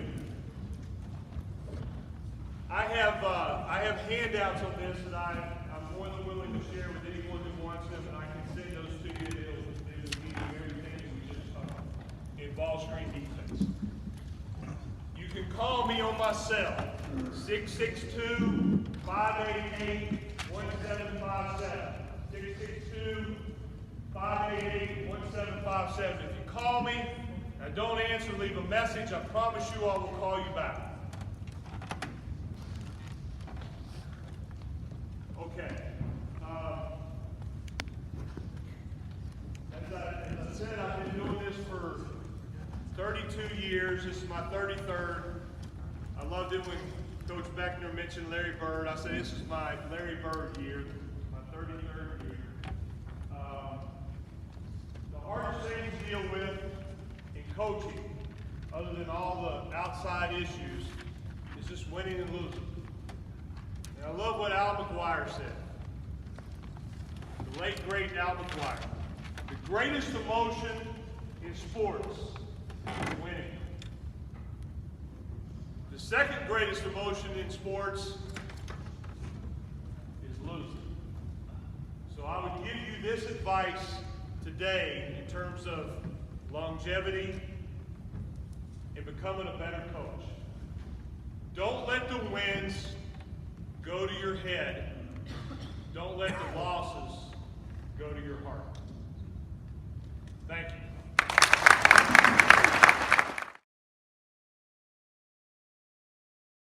Including Kawhi Leonard, Alec Burks, and Isaiah Thomas. Coach Sunday has switched. Hey!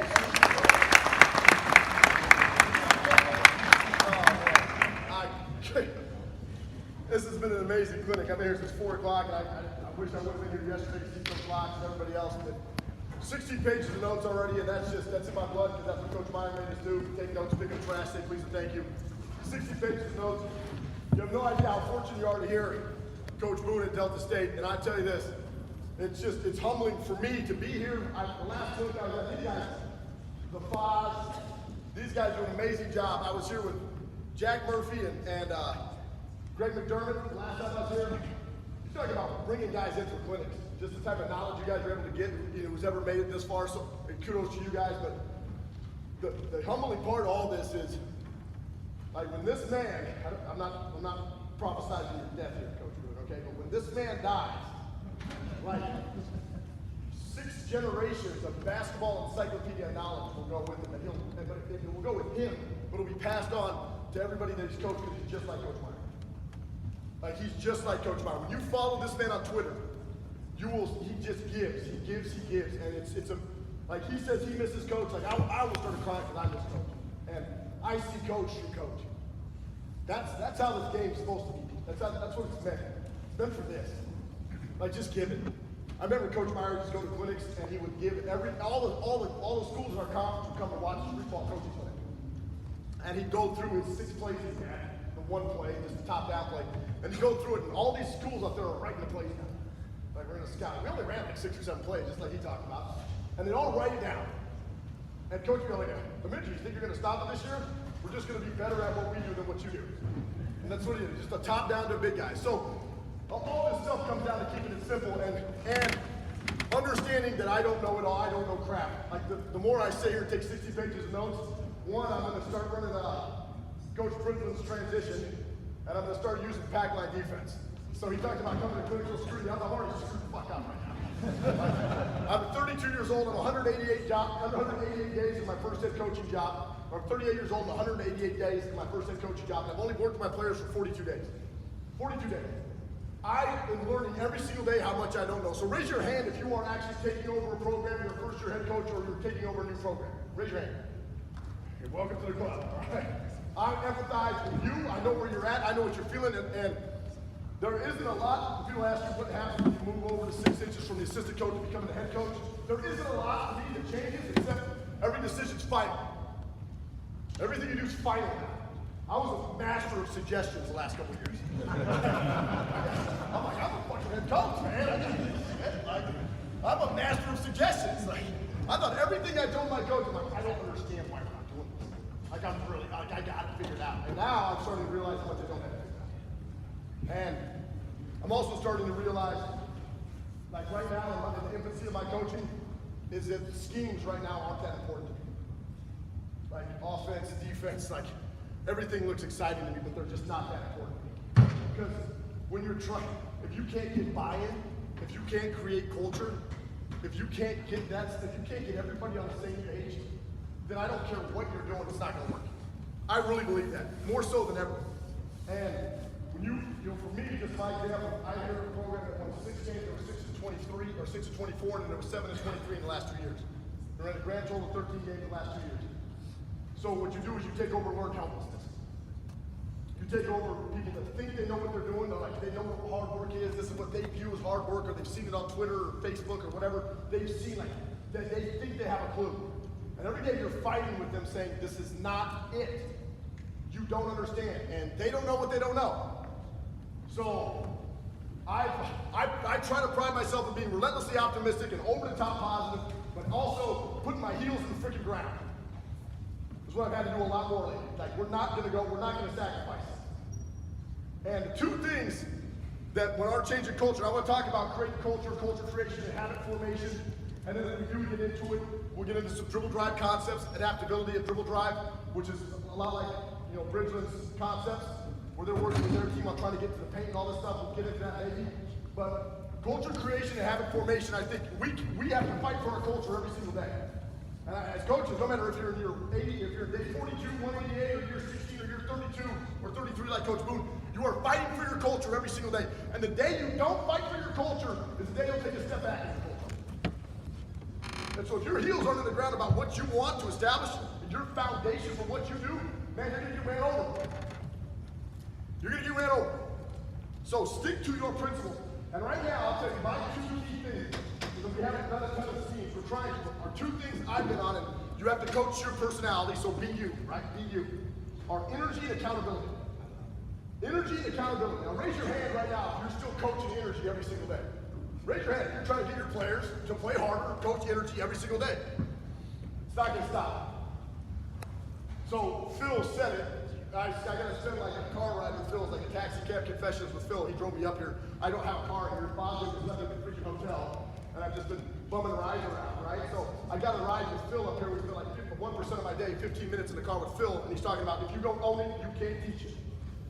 They're not gonna do it for you, right? So energy and accountability. I said we don't coach effort. The E3, these are E3. Energy, effort, enthusiasm. We don't coach E3. Energy, effort, and enthusiasm. We don't coach it. Now tell you guys, we are not coaching this crap. We are not coaching energy, effort, enthusiasm, but we will teach it to you.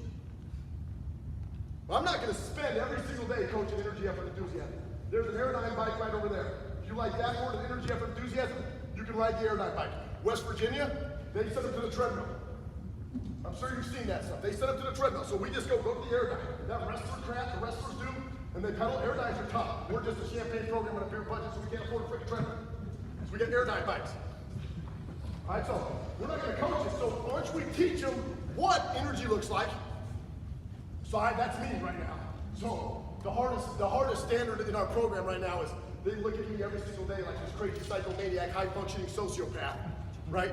They look at me and they say, this is our standard. And then they know, man, when they step in between the lines, they got to bring it. I don't care if you're introvert off the lines. Outside of the court, man, you got to have your personality, but we know what it's like out here. We know what you have to fight for in between these lines. So you don't get quarterbacks that are quiet. You can't have point guards that don't talk. It's just not how it works. Not in here. Out there, you can whisper, do whatever you want. So they see the energy standard, right? So we teach that. What does energy look like? Well, pretty soon it's your accountability, right? So we're gonna get to accountability in a second, but every day I show up, and every day, just like Phil talked about, they're waiting for Phil to show up late. Every day they're waiting for me to be like just this Debbie Downer negative guy. They're waiting for me to have a bad day, and we wake up every morning at 4:45 a.m. So I'm swinging the pendulum right now for our guys. Because they didn't have accountability, they didn't have energy, they didn't have any of this. We're swinging it, so it's all scary for them. It's freaking scary. And so every day at 4:45 a.m. they're seeing me, and I'm like, ready to go. Ready to go. And they're like, I don't understand. How can you be ready to go? And I hate morning. I hate them. Okay, I hate mornings, but that's part of my accountability standard. So we teach them energy, we show them energy, they know what's that. Effort. We teach effort. We don't coach it, we teach it, we show them clips, we show them films. Guys, if you really follow the right people on Twitter, you can find stuff every single day that will resonate with you guys who stand in front of their phone. And I promise you, if they don't respond to your text, they're reading them. And if you're sending them good stuff, they're watching it. They're not just going to all of a sudden these texts coach and it's a link to a Twitter and they can watch it. Even if they watch it for the first 15 seconds, it's an Nick Saban clip, it's a Dabo Swinney clip, it's whatever it is, they're looking at it. They may not understand it yet, but we're infiltrating the mind. You can't spend every day teaching them this stuff. You can't sit in the classroom and go, here it is, here it is, here it is. They're in front of their phone. It's right there. Adapt to who they are as players and do it. Follow the right people on Twitter. Send them the links. So we teach effort and then enthusiasm, bench mob stuff, anything. Bench mob is a huge thing from great culture. So if you have players that aren't playing, you've got to let them be bench mob crazy. If you don't let them be bench mob crazy, then what's your bench? A quiet, conservative bench, golf clapping when they do things? So if we're going to redshirt guys, so we're telling redshirt guys you need to be insane. I want 2-3 bench warnings a game. But they let us get away with it. If we get the one Hitler type ref, it's like, you're going to get teched up. We don't, okay, sit down guys, calm down. It's a calm game. It's a calm game, you know. Just easy up. These guys are crazy. We want 2-3 bench warnings a game for our bench mob, for enthusiasm. And those guys are our biggest cheerleaders. They have to be. So then you let them have that ownership in your program, and they can become crazy with you. They can become crazy with you, and your culture can start to manifest itself. All right? So energy, effort, enthusiasm. Those, right there, that's the first level of our culture standard. So if you're having a problem or a hard time coaching energy, effort, enthusiasm, teach them it. Teach them it. But I always have to be fiercely honest. How are you with your energy? How are you with your effort? And then how are you with your enthusiasm? And if you look at me and think I'm crazy, or you look at some other coach, he's just wild around there, like, it's a relentlessly optimistic, positive energy now pointing towards our guys. Yeah, we coach them hard. There's a couple expletive deletives that go into coaching. It happens. But it's not demeaning towards a kid. It's emphatic. It's trying to push forward an emphasis. So how are you first and all this stuff? All right, so that's just the energy side of it. That's our first culture standard. And our second, because you got to be, man, Phil's so good. Coach Moon is so good. Guys, Bridgen was so good. He's talking about just, you got to be great at what you're good at. So I know I'm great at energy. And then accountability, man. You just can't do the punch. So here's our accountability chart. I want you to give, this is our accountability chart. I think this is good. Show up, do your work, help others. So 3 things in our program when it comes to accountability. And you can pretty much just take, you can branch it out however you want to from there. Show up, do your work, help others. That's how we judge accountability in our program. At a Harvard School of Business did a study, and they took 100 students, and they said they paid them $150,000 a year. If just for 1 year, they could show up to work for 365 days. And not one kid made it.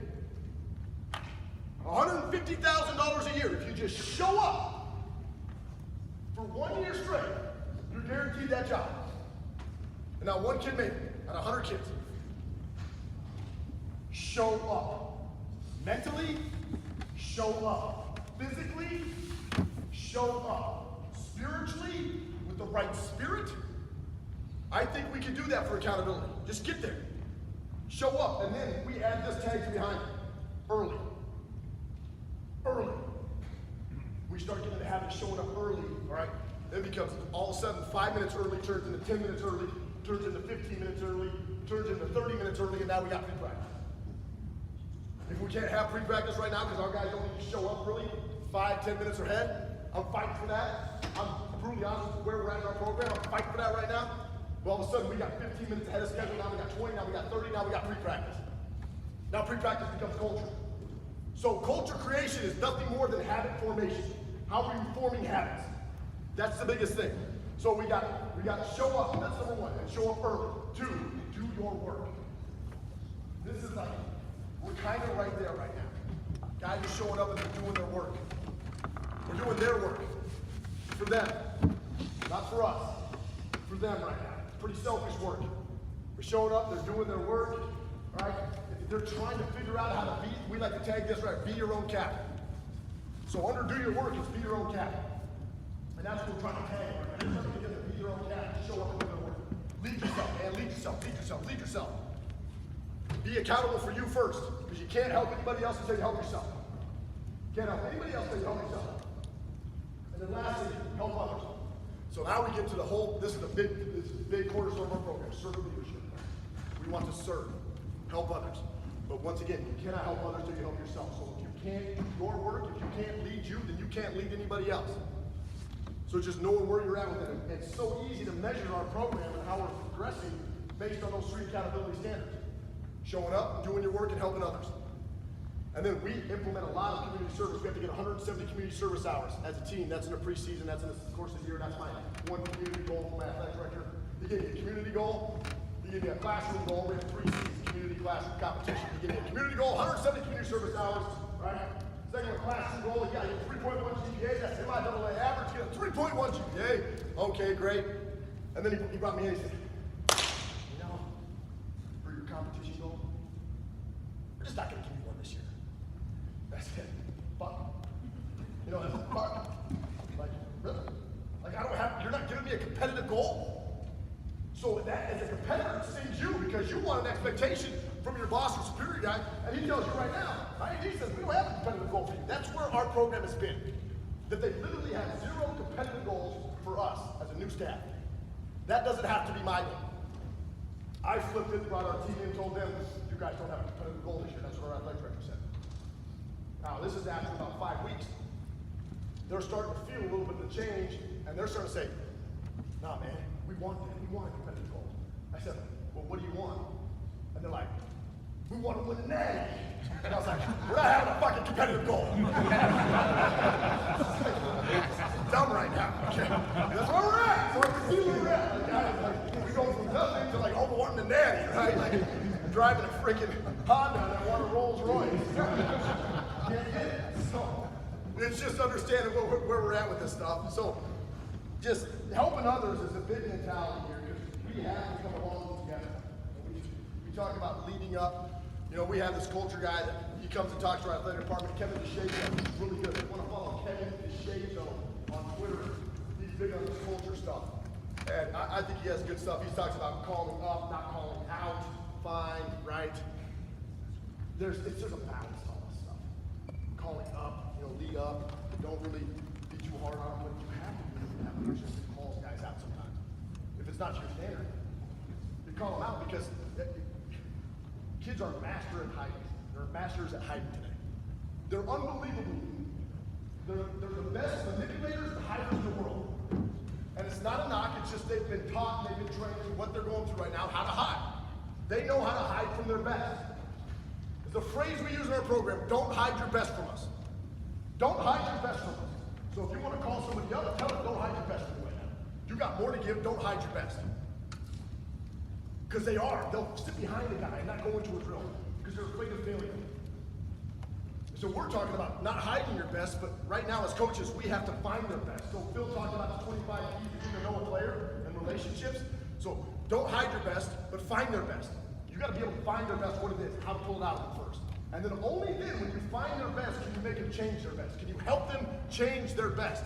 And that has been a war cry for us in changing culture, is when you're changing culture, you have to change your best on a daily basis. PJ Fleck, I love watching him. He's got a lot of good stuff, all right? He's a relentlessly optimistic, overly positive guy too, and we all know as coaches we have to win games. That's the bottom line. But we don't have to live in that margin like Coach talked about. But we can change our best every single day. And so we're talking about this, but it's hard to change your best if you hide your best. And it's hard to find the best if they're constantly hiding. So you have to get into their soul. You have to get into that relationship side of it. And it's why I don't worry about schemes right now, guys.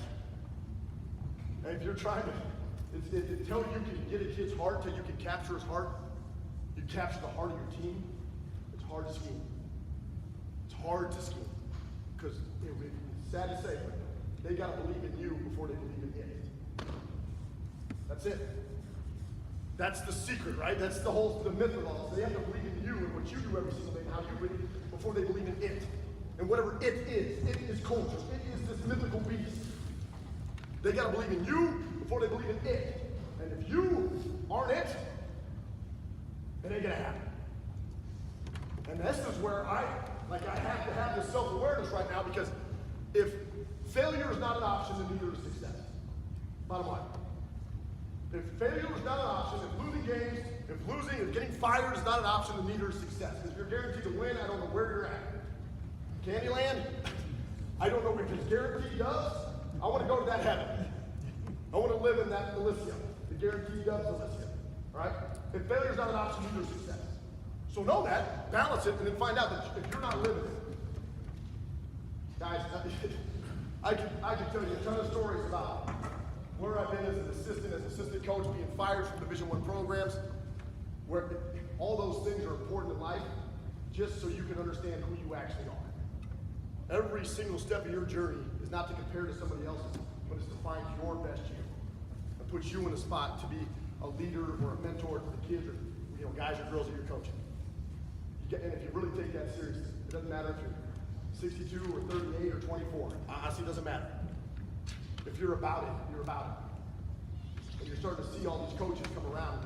They're getting spread out. There's the old guard, like Coach K, and the guys that have been doing it for 40, 50 years, and Boone's who's doing it for 33. Then there's the Will Wades, who are 32 years old, at LSU. If you're about it, you're about it. Be about your culture every single day. Be about living it every single day, so your kids can see that. And I told Coach Wood this. I said, if you want culture to take 3 or 4 or 5 years, and sit there and be a guy who comes back to clinics like 4 years from now, I'll come back here, 2022, and I'll tell you, our culture's just kicking in. Hell, I'm talking with the Raspberry Boys, our culture's just kicking in. It's been 4 years down the road. Our guys are starting to figure it out. You want to take 4 years? Let it take 4 years. If you want it to go in a year, get them to go in a year. But you got to be crazy about. You have to be on. This is me every day. There's a hypomanic about this stuff. I want culture to happen in a year. I want our guys to buy in 3 months, not 17, 18 months. I want them to see how important it is to them and their success as a human being and growing up and being accountable, and then what happens with our team. And we can recruit those guys. I got to sign 11. I was really fortunate. Only inherited 6, got to sign 11. I got to pick. So the guys I picked are doing a pretty good job right now. The guys I didn't are fighting a little bit. Because they know me. And I had a relationship with somebody through the circle of every kid I recruited. So what I'm telling them, somebody else will tell them. And that's what sucks for you guys, parents. You know, they talk about the guy doing it, what the AIA guy doing. He's like, you know, coaches coach, assistant coaches help out. It's like, parents are coaching, head coaches are managing players, and assistant coaches are losing their damn minds. So I was like, that's all nice. In Rainbow Land. Parents are coaching up there. The head coaches aren't. I mean, you don't get a coach. You just got to manage kids and adults now. So it's tough. I get it. You know, we get to recruit our guys. I get 23 minutes. This could go really fast. Okay. We're talking about fighting for our culture every day. Now, we talk about the juice. That's the thing. I feel Coach Lemonade. Lemonade. His Twitter account says juice on it, right? Juice fam. Yeah, juice fam, right? He's part of the juice fam. I love juice fam. Now, people say, well, you got this juice. Where'd you get the juice from? How'd you get the juice? I'm going to give you the secret and salt. Because you want the secret, you only get it at clinics. The secret to the juice is this, all right? It's something honestly I've had to think about and reflect on. What actually is it? Because for the longest time, it was just me thinking I was crazy. But then, good things started happening in my life. God things started happening in my life. Because I had to change the stuff. I was intentional. I started becoming intentional in my thoughts and my actions. Everything was purposeful. So I acted with intention. And the first rule of being a juice man or juice woman is this: wake up. Wake up. Kids say stay woke nowadays. Stay woke, coach. Stay woke, man. They say stay woke. Stay woke. Wake up. Wake up. And pay the fee. And the fee is E3. That's the fee. The fee to being a juice man or woman is energy, effort, enthusiasm. Bring a great energy, the right effort, and proper enthusiasm every single day. That's the fee. Contrary to popular belief, it is kind of hard to bring energy, effort, enthusiasm because we live in a negative, cynical society. So if you want to be down, you can find something to get you down. So it's your choice to pay the fee every single day of E3. Okay, second thing, say yes. Say yes more. Say yes. Say yes. Say yes. Be a yes man, Jim Carrey. Say yes. Because it takes zero talent to be negative. It takes zero talent to be negative. It takes zero talent to be a critic. When you start saying yes, you automatically commit. So I promised myself 2.5 years ago that if anybody asked me to do something, I would say yes to it. The only time I would say no is if I had a prior application. So I said to myself, you better be ready. You're going to say yes a lot, but you're going to get drained. They're going to take everything out of you. And I'm not taking it out of you. I'm giving everything I got.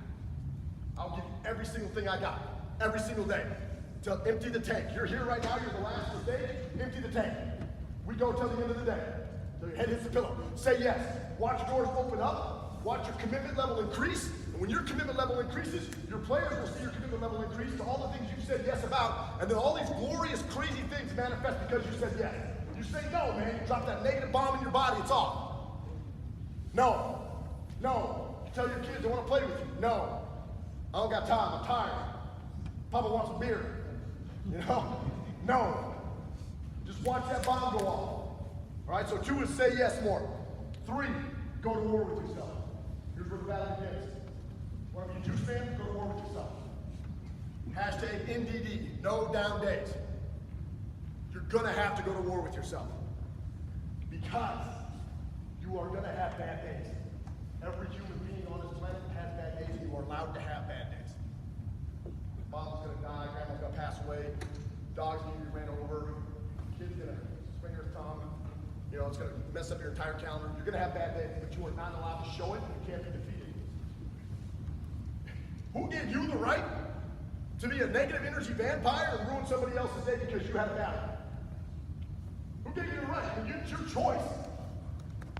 This is something I started living is no down days. No down days. Go to war with yourself. You don't like getting up in the morning? Who cares? Get up in the morning and love it. Love it. Say yes and love it. Something bad happens. There's perspective all around us. There's a Phoenix Children's Hospital right down the road if you need perspective. You watch Coaches vs.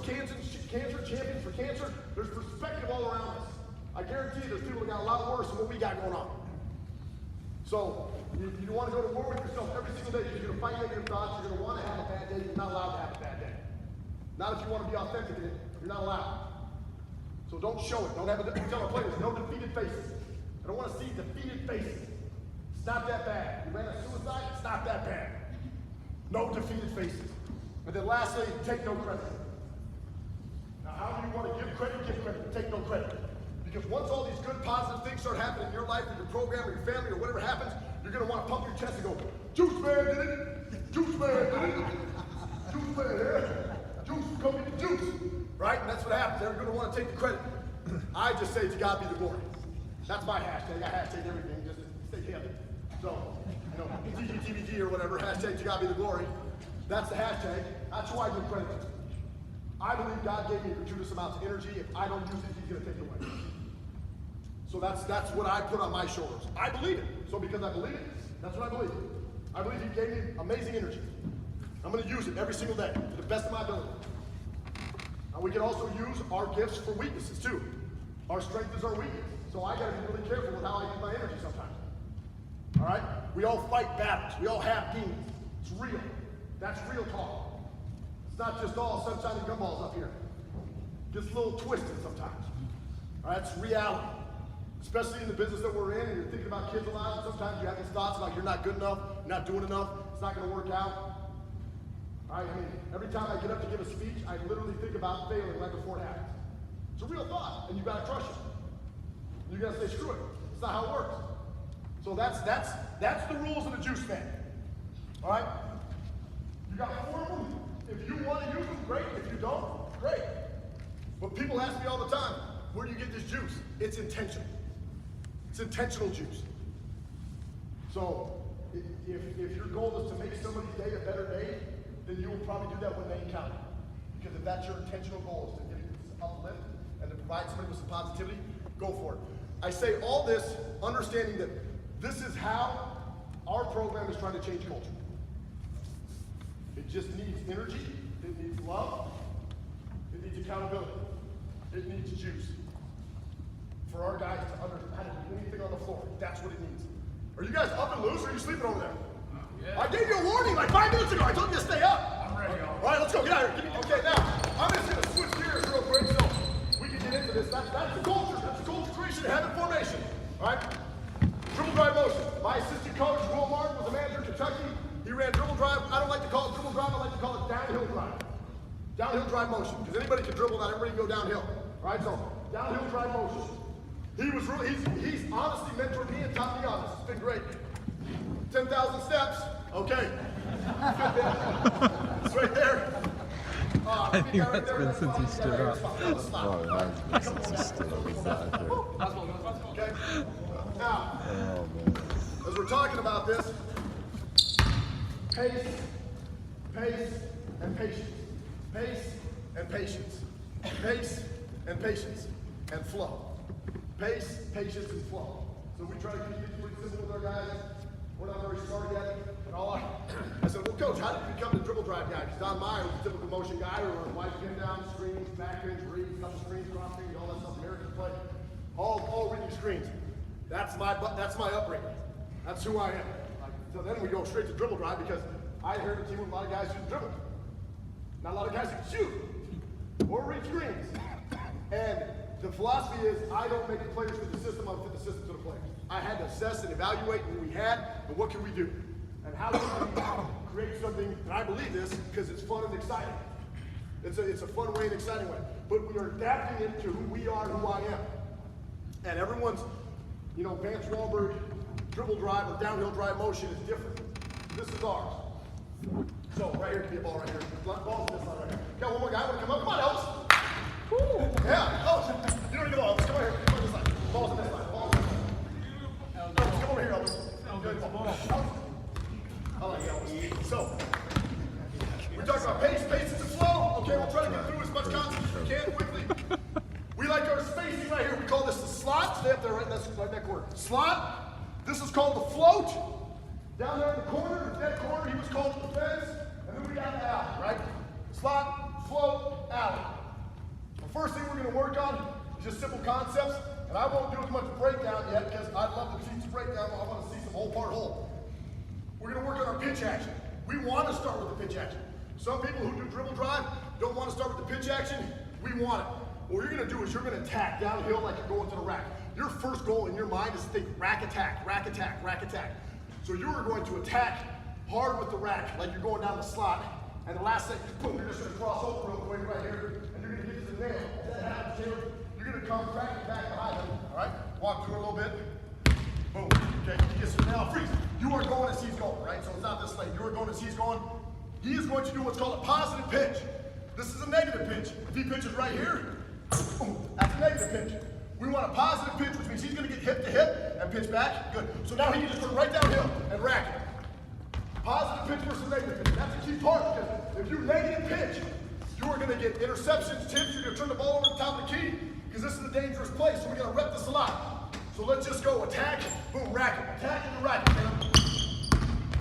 Quick attack. One hard dribble to go in there. One hard dribble go down. Go down. Boom.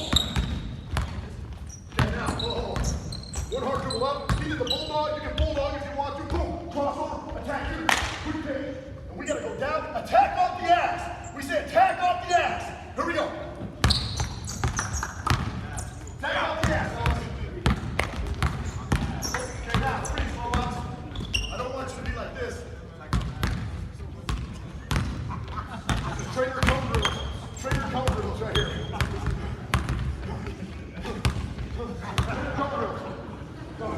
We are just going attack, boom, hit, downhill quick. Hit, downhill quick. Let's go, hit. Downhill quick, quick. Let's go slow. Go, downhill quick. There you go, Elvis. Go. A quick to left half. Yes, yes, freeze. You two go back. You two go back and do it again. Oh, stay back. Stay back. This is a good group. Go, go, go, go. Boom, boom. Okay, now, freeze. You're going to see the pitch gets a little sloppy right now. We don't have synergy. We haven't connected. We don't have flow. We're just figuring it out. We want this to start. We want this attack down the slots. Brisbane called it getting across the midline. We want action to occur here. We can advance this. We can do head over face to come back to the side. We can do a lot of stuff as we advance. But we're starting with the pitch. Okay? Ball to the other side. Ball to the other side. Same thing. Pitch play. Here we go. Pitch play. Pitch play. Oh, let's get to the nail. Okay, now, that teaching concept right here. I'm just going to tell you, get to the nail. Hey, get to the nail as fast as you can. You know where the nail's at? Get there as fast as you can with your right hand. Go. Your right hand. Get to the nail. Right hand as fast as you can.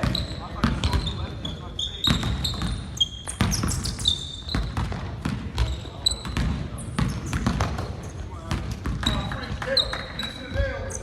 We want you to beat this guy, right? Beat this guy with our right hand so we don't end up pitching across our body with the defender in front of us. We want to get here, stop with our right hand and pitch. Okay, here we go. Go. Now, freeze. If we can get to that and we start understanding the pitching way, right? That's how we initiate it. Now, teams are going to scheme you. So if it's a pressure team and they want to take away the pitch play, they're going to start going like this and they're going to start zipping you up on the side. So the first thing we do is when we scout, we're saying, how are they guarding our pitch action? Are they going to pack line us and come underneath? All right, we got some different ways we can attack that. So let's just say they decide to zip us up. Go to the corner. Come over here. Everybody go to the corner. Go. So now we got pitch play. That's one entry. Pistol action. Pistol actions are dribble handoff. We call it a pistol. Pistol actions are second entry. So if I decide to zip you up, where are you going to go? Okay, so it's because they're going to make you go that way. You're going to go that way with high intensity and violent effort into a handoff, right? And you are turning that handoff and you are racking it first side. Got it? Go. Boom. Rack it. Back rack. Let up yes. Back rack. Keep going. See how careless they are right now? They're going to the right or they're going to the left of the finger.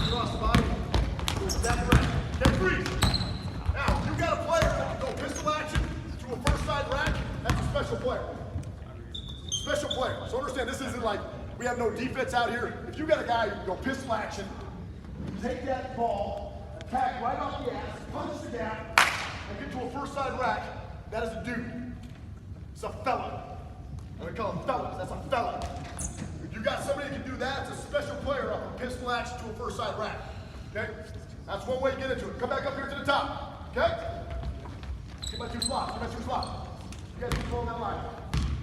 Now, let's say they're still trying to maybe force to the outside. This is what we call our through action. So we got pitch play, we got pistol play, we got through. This is how we're just starting the offense. The through is, if I'm zipping him, he's gonna create, he's just gonna do a little boom, quick hip shift to act like he's gonna attack me. So I'm gonna probably adjust. As that happens, you are going to do what we call a butt cut or a shallow cut. And you are gonna sprint right here. And you're gonna go right off. All right, I'm going to the rack. Got it? Let's see if you guys got it figured out. Get here. Hip shift, hip shift. Boom, now, look like hip shift, go, yes. And now, go, you pop right back up top. Pop right back up. Yep. So now, anytime we do this, we always want slot to replace slot. Okay? Hip shifting through, here we go. Hip shifting through. Boom. Hip shifting through. Right off the ass. Hip shifting through. You can do it stationary, it'll be like that. We're going to do it. So we go here,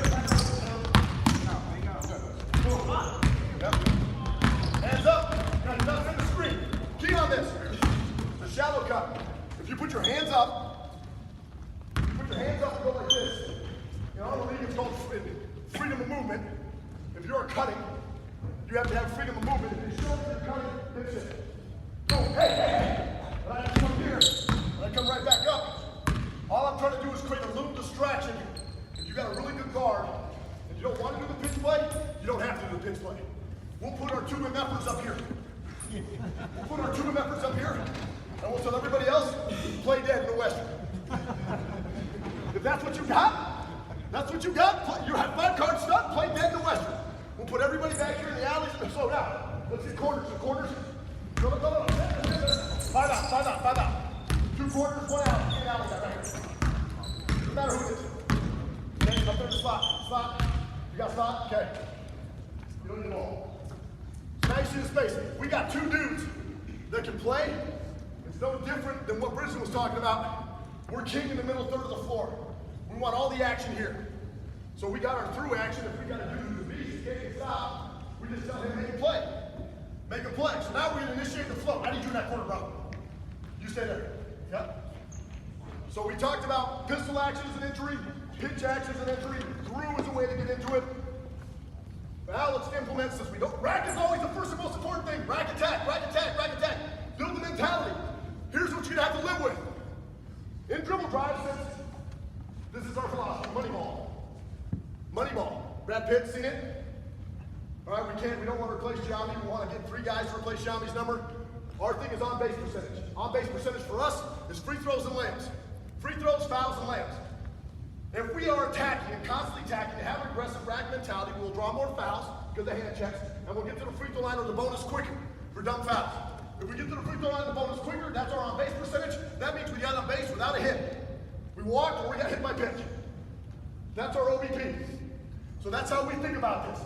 Keep attacking, and if you do second side, third side attacks, you'll probably draw a foul. You'll probably draw a foul. So, once we get this action settled away, stay dead, dead corner, dead corner, dead corner. We talked about the fence, yeah, stay space wide. You're in an alley, 1 yard off the block. There you go, right there, heels right there, a little bit further.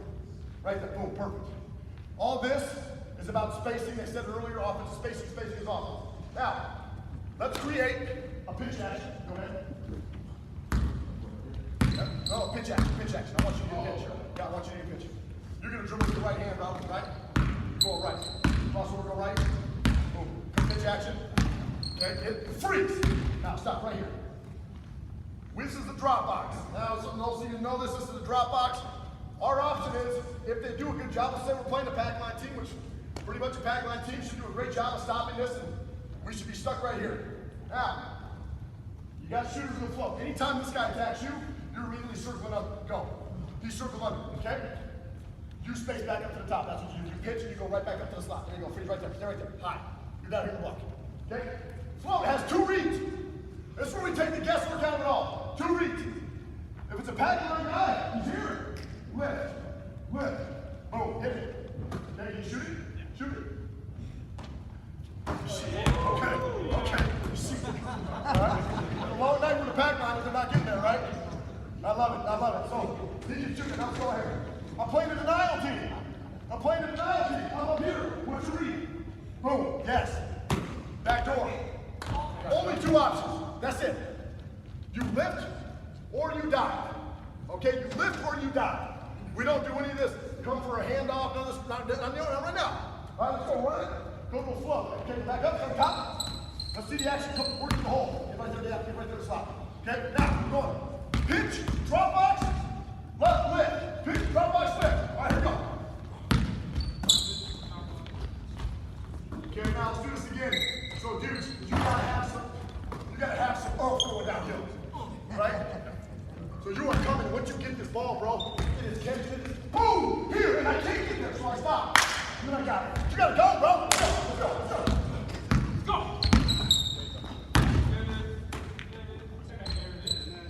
Now, Caleb has to be patient. He lifted too early. You can't go until he stops in the drop box. This is no man's land. You can't stop here.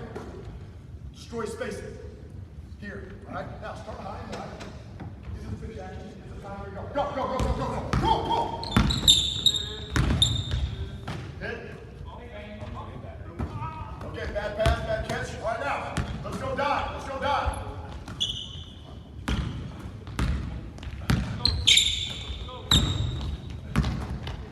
Okay, now we're doing this all based on reads. Okay? That's just one side. You saw first side stuff. So now, let's go pitch, drop box, lift, attack, float, space up. First shot. Can you shoot? Okay, everybody says I can. All right. Let's see if I got it. Here. No, you're going to follow right now. You can indicate the catch me. Okay. Got it. Here we go. Go. Go. Attack, attack, attack, attack. Keep on, keep on. Now, freeze. Flow. This is why we did this. We get to the flow part. Every pass you make should lead you to your next spot. We're not rejecting anything yet. So as you come here, ball, ball, ball. All right, here we go. Here we go. I'm you. I'm you. Here we go. Go. I'm you. Get out. Get out. Let's go. Go. Go. Hit, pitch. Go. Go. Put your finish. Hit. Go. Space. Shot. Now. He stays. He stays in that corner until he gets his shoulders this way. Because once that happens, this guy's shoulders get that hill. You moved over. I'm looking here. I gotta sink into this guy. Go. Yes. There's the shot. Do it again. Ready? Be patient in the corner. Be patient. Here we go.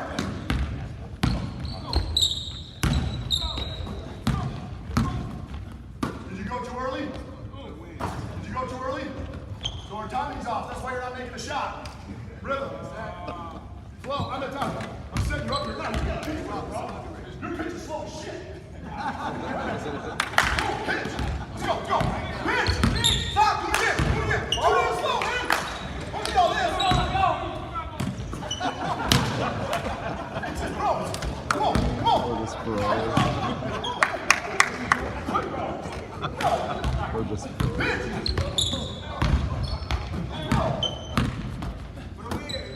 Go too early.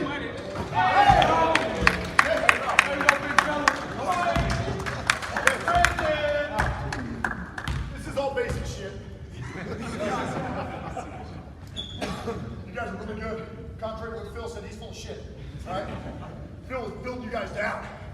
Build you up.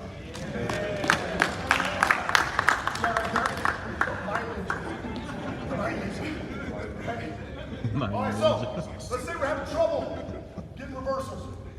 We'll call this out. It's called pitch, float, flow. Pitch, float, flow. It's the last thing I'll show you. If we call pitch, float, flow, we're going pitch action. Flow. Boom. Float, fall through. Tap, tap. This is another float, float. Boom. And drive again. You're following your pass, following your pass. Right there. Where did you? Yeah, go. And now you're going to go pitch. Pitch, float, float, pitch. On your last attack. Float. Float. You are attacking downhill. Shoulders get here. You want to right on the ass for the pitch. Keep it going.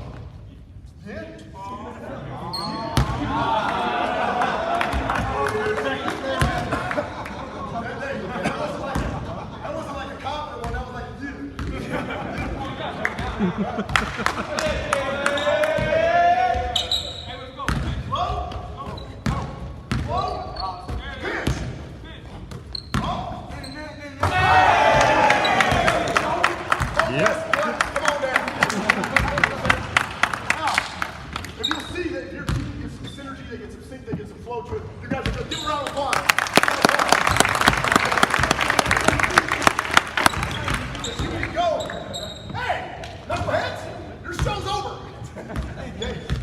if you can go pitch into a float, now that second side, as you come back to a third side, teams are going to get messed up if you're unselfish. Where this thing fails is if dribble drive actually becomes dribble. It's kind of messed up, right? Where it fails is if dribble drive actually just becomes dribble. If it becomes downhill and attack, if you really get off the ass and attack, if you get behind the back and attack, if you really are patient with your spacing, and you're disciplined in your reading and your coverages, how the defense is guarding you in the gaps, right? It can be effective. Yes, question. Real quick, all that movement and dribbling out of basketball, you got little teams, you got bigs doing that too? Oh yeah. Like 6'7". What's positionless player, man, right? Basketball. And nobody has a position anymore. Basketball player. So what we do is, this is where the matchup game becomes really good. Like I said, you got a couple dudes that are impossible to stop up here with the spacing and everybody's low, and they're built. Hey, if you've got a couple dudes and like one shooter, you just run all your action to the side of the shooter and make your guard penetrate, and then they got to make a decision. So you can manipulate some of that stuff. Now, if you're talking, right now we'll have a quick jet point guard, and maybe we'll put, if we got our four-man's versatile, he can stretch it, he can shoot it, and we're playing a team with a four-man who's more like a five. This sucks for them. Okay, we can do get fours too. We can do get fours or fives. We put our five-man up here, if they switch everything and just get the one, they switch it, and now we're into a 1-5 on a mismatch. Or a get four, they switch the four to the one.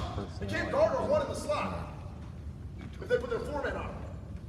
So we can tailor this to how teams are defending. We can position our guys. We won't just place everybody like you're always a slot, you're always a slot. Everybody's a float in the slot. We got primary positions for guys. Like lefties over here that can drive, attack, and drag. We put a lefty always coming to his left. Our best right-handed guys always coming to his right off the first initial action. Our two best ball handlers or playmakers are up here. If we have a five that can shoot it, we'll pull him out of the alley. So they'll attack. If he's coming at me, instead of circling under, we'll just pull him to the alley. So now this guy, who most defenders help up because they're bad, are starting to help up. And we got a pitch over there, and they're in a rotation, now we're +1. So however you want to play small, you want to play big, you can play any way you want to. You just got to really have a couple of handlers that can make plays up here, and guys that can get to the rim in 2 dribbles, 2 or 3 dribbles. Like, we don't let guys do all this crossover shit. Because fine, up here they can do that. We're not teaching, we're not spending time on this stuff. Because true basketball in its essence is, can you beat your guy in 2 or 3 dribbles? Can you make a primary move and collect a hit? Can you win a hit? So our skill development stuff is based on playing through physicality and contact, not palms up and whining, but understanding that we're going to draw fouls, you're going to get hit. We want you to initiate contact. We want you to draw hits. That's what we want. We want fouls. We want physical and dirty. So if downhill basketball isn't fun, it doesn't look exciting like that, like it just gets really nasty. Coach Boone talked about on-ball pressure for their pack line defense is nasty. Like our aggressive attacking nature is nasty. It looks disgusting sometimes because dudes are just going into the hips and trying to blow them up. We're trying to get this. We want you to be in 2 or 3, to have 2 fouls in the first half and have to pull your guy out. That's just what we do. All right, so like I said, I'm learning everything on a fly. Like I'm reborn every single day. Every time I get to talk about our team or our program, I got 60 pages of notes, man. I got to go through those and find out what's going to work for our team and what's going to help us. You can learn something from anybody everywhere. So you're here tonight spending your time. I promise you, if you took notes, you learned something today that made your program better. Not from me or from anybody else, from Boone or from Phil or from locker takes last night or whatever. I just heard he cussed the entire night. I heard the Brophy Chaplain was out here walking around. All right, so if you got, hey, so take my number down. I did this at the Missouri Basketball Coaches Association. There were 2,000 coaches there. They all took my card. I got inundated. I'll send you whatever stuff I got on hard copy paper and stuff like that. So my number is 815-751-2549. 815-751-2549. My email is swicks, S-W-I-C-K-S. Wicks rhymes with chicks.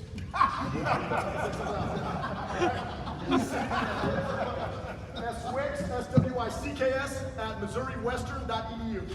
Missouri Western. Thanks for staying. I appreciate it. Thank you guys.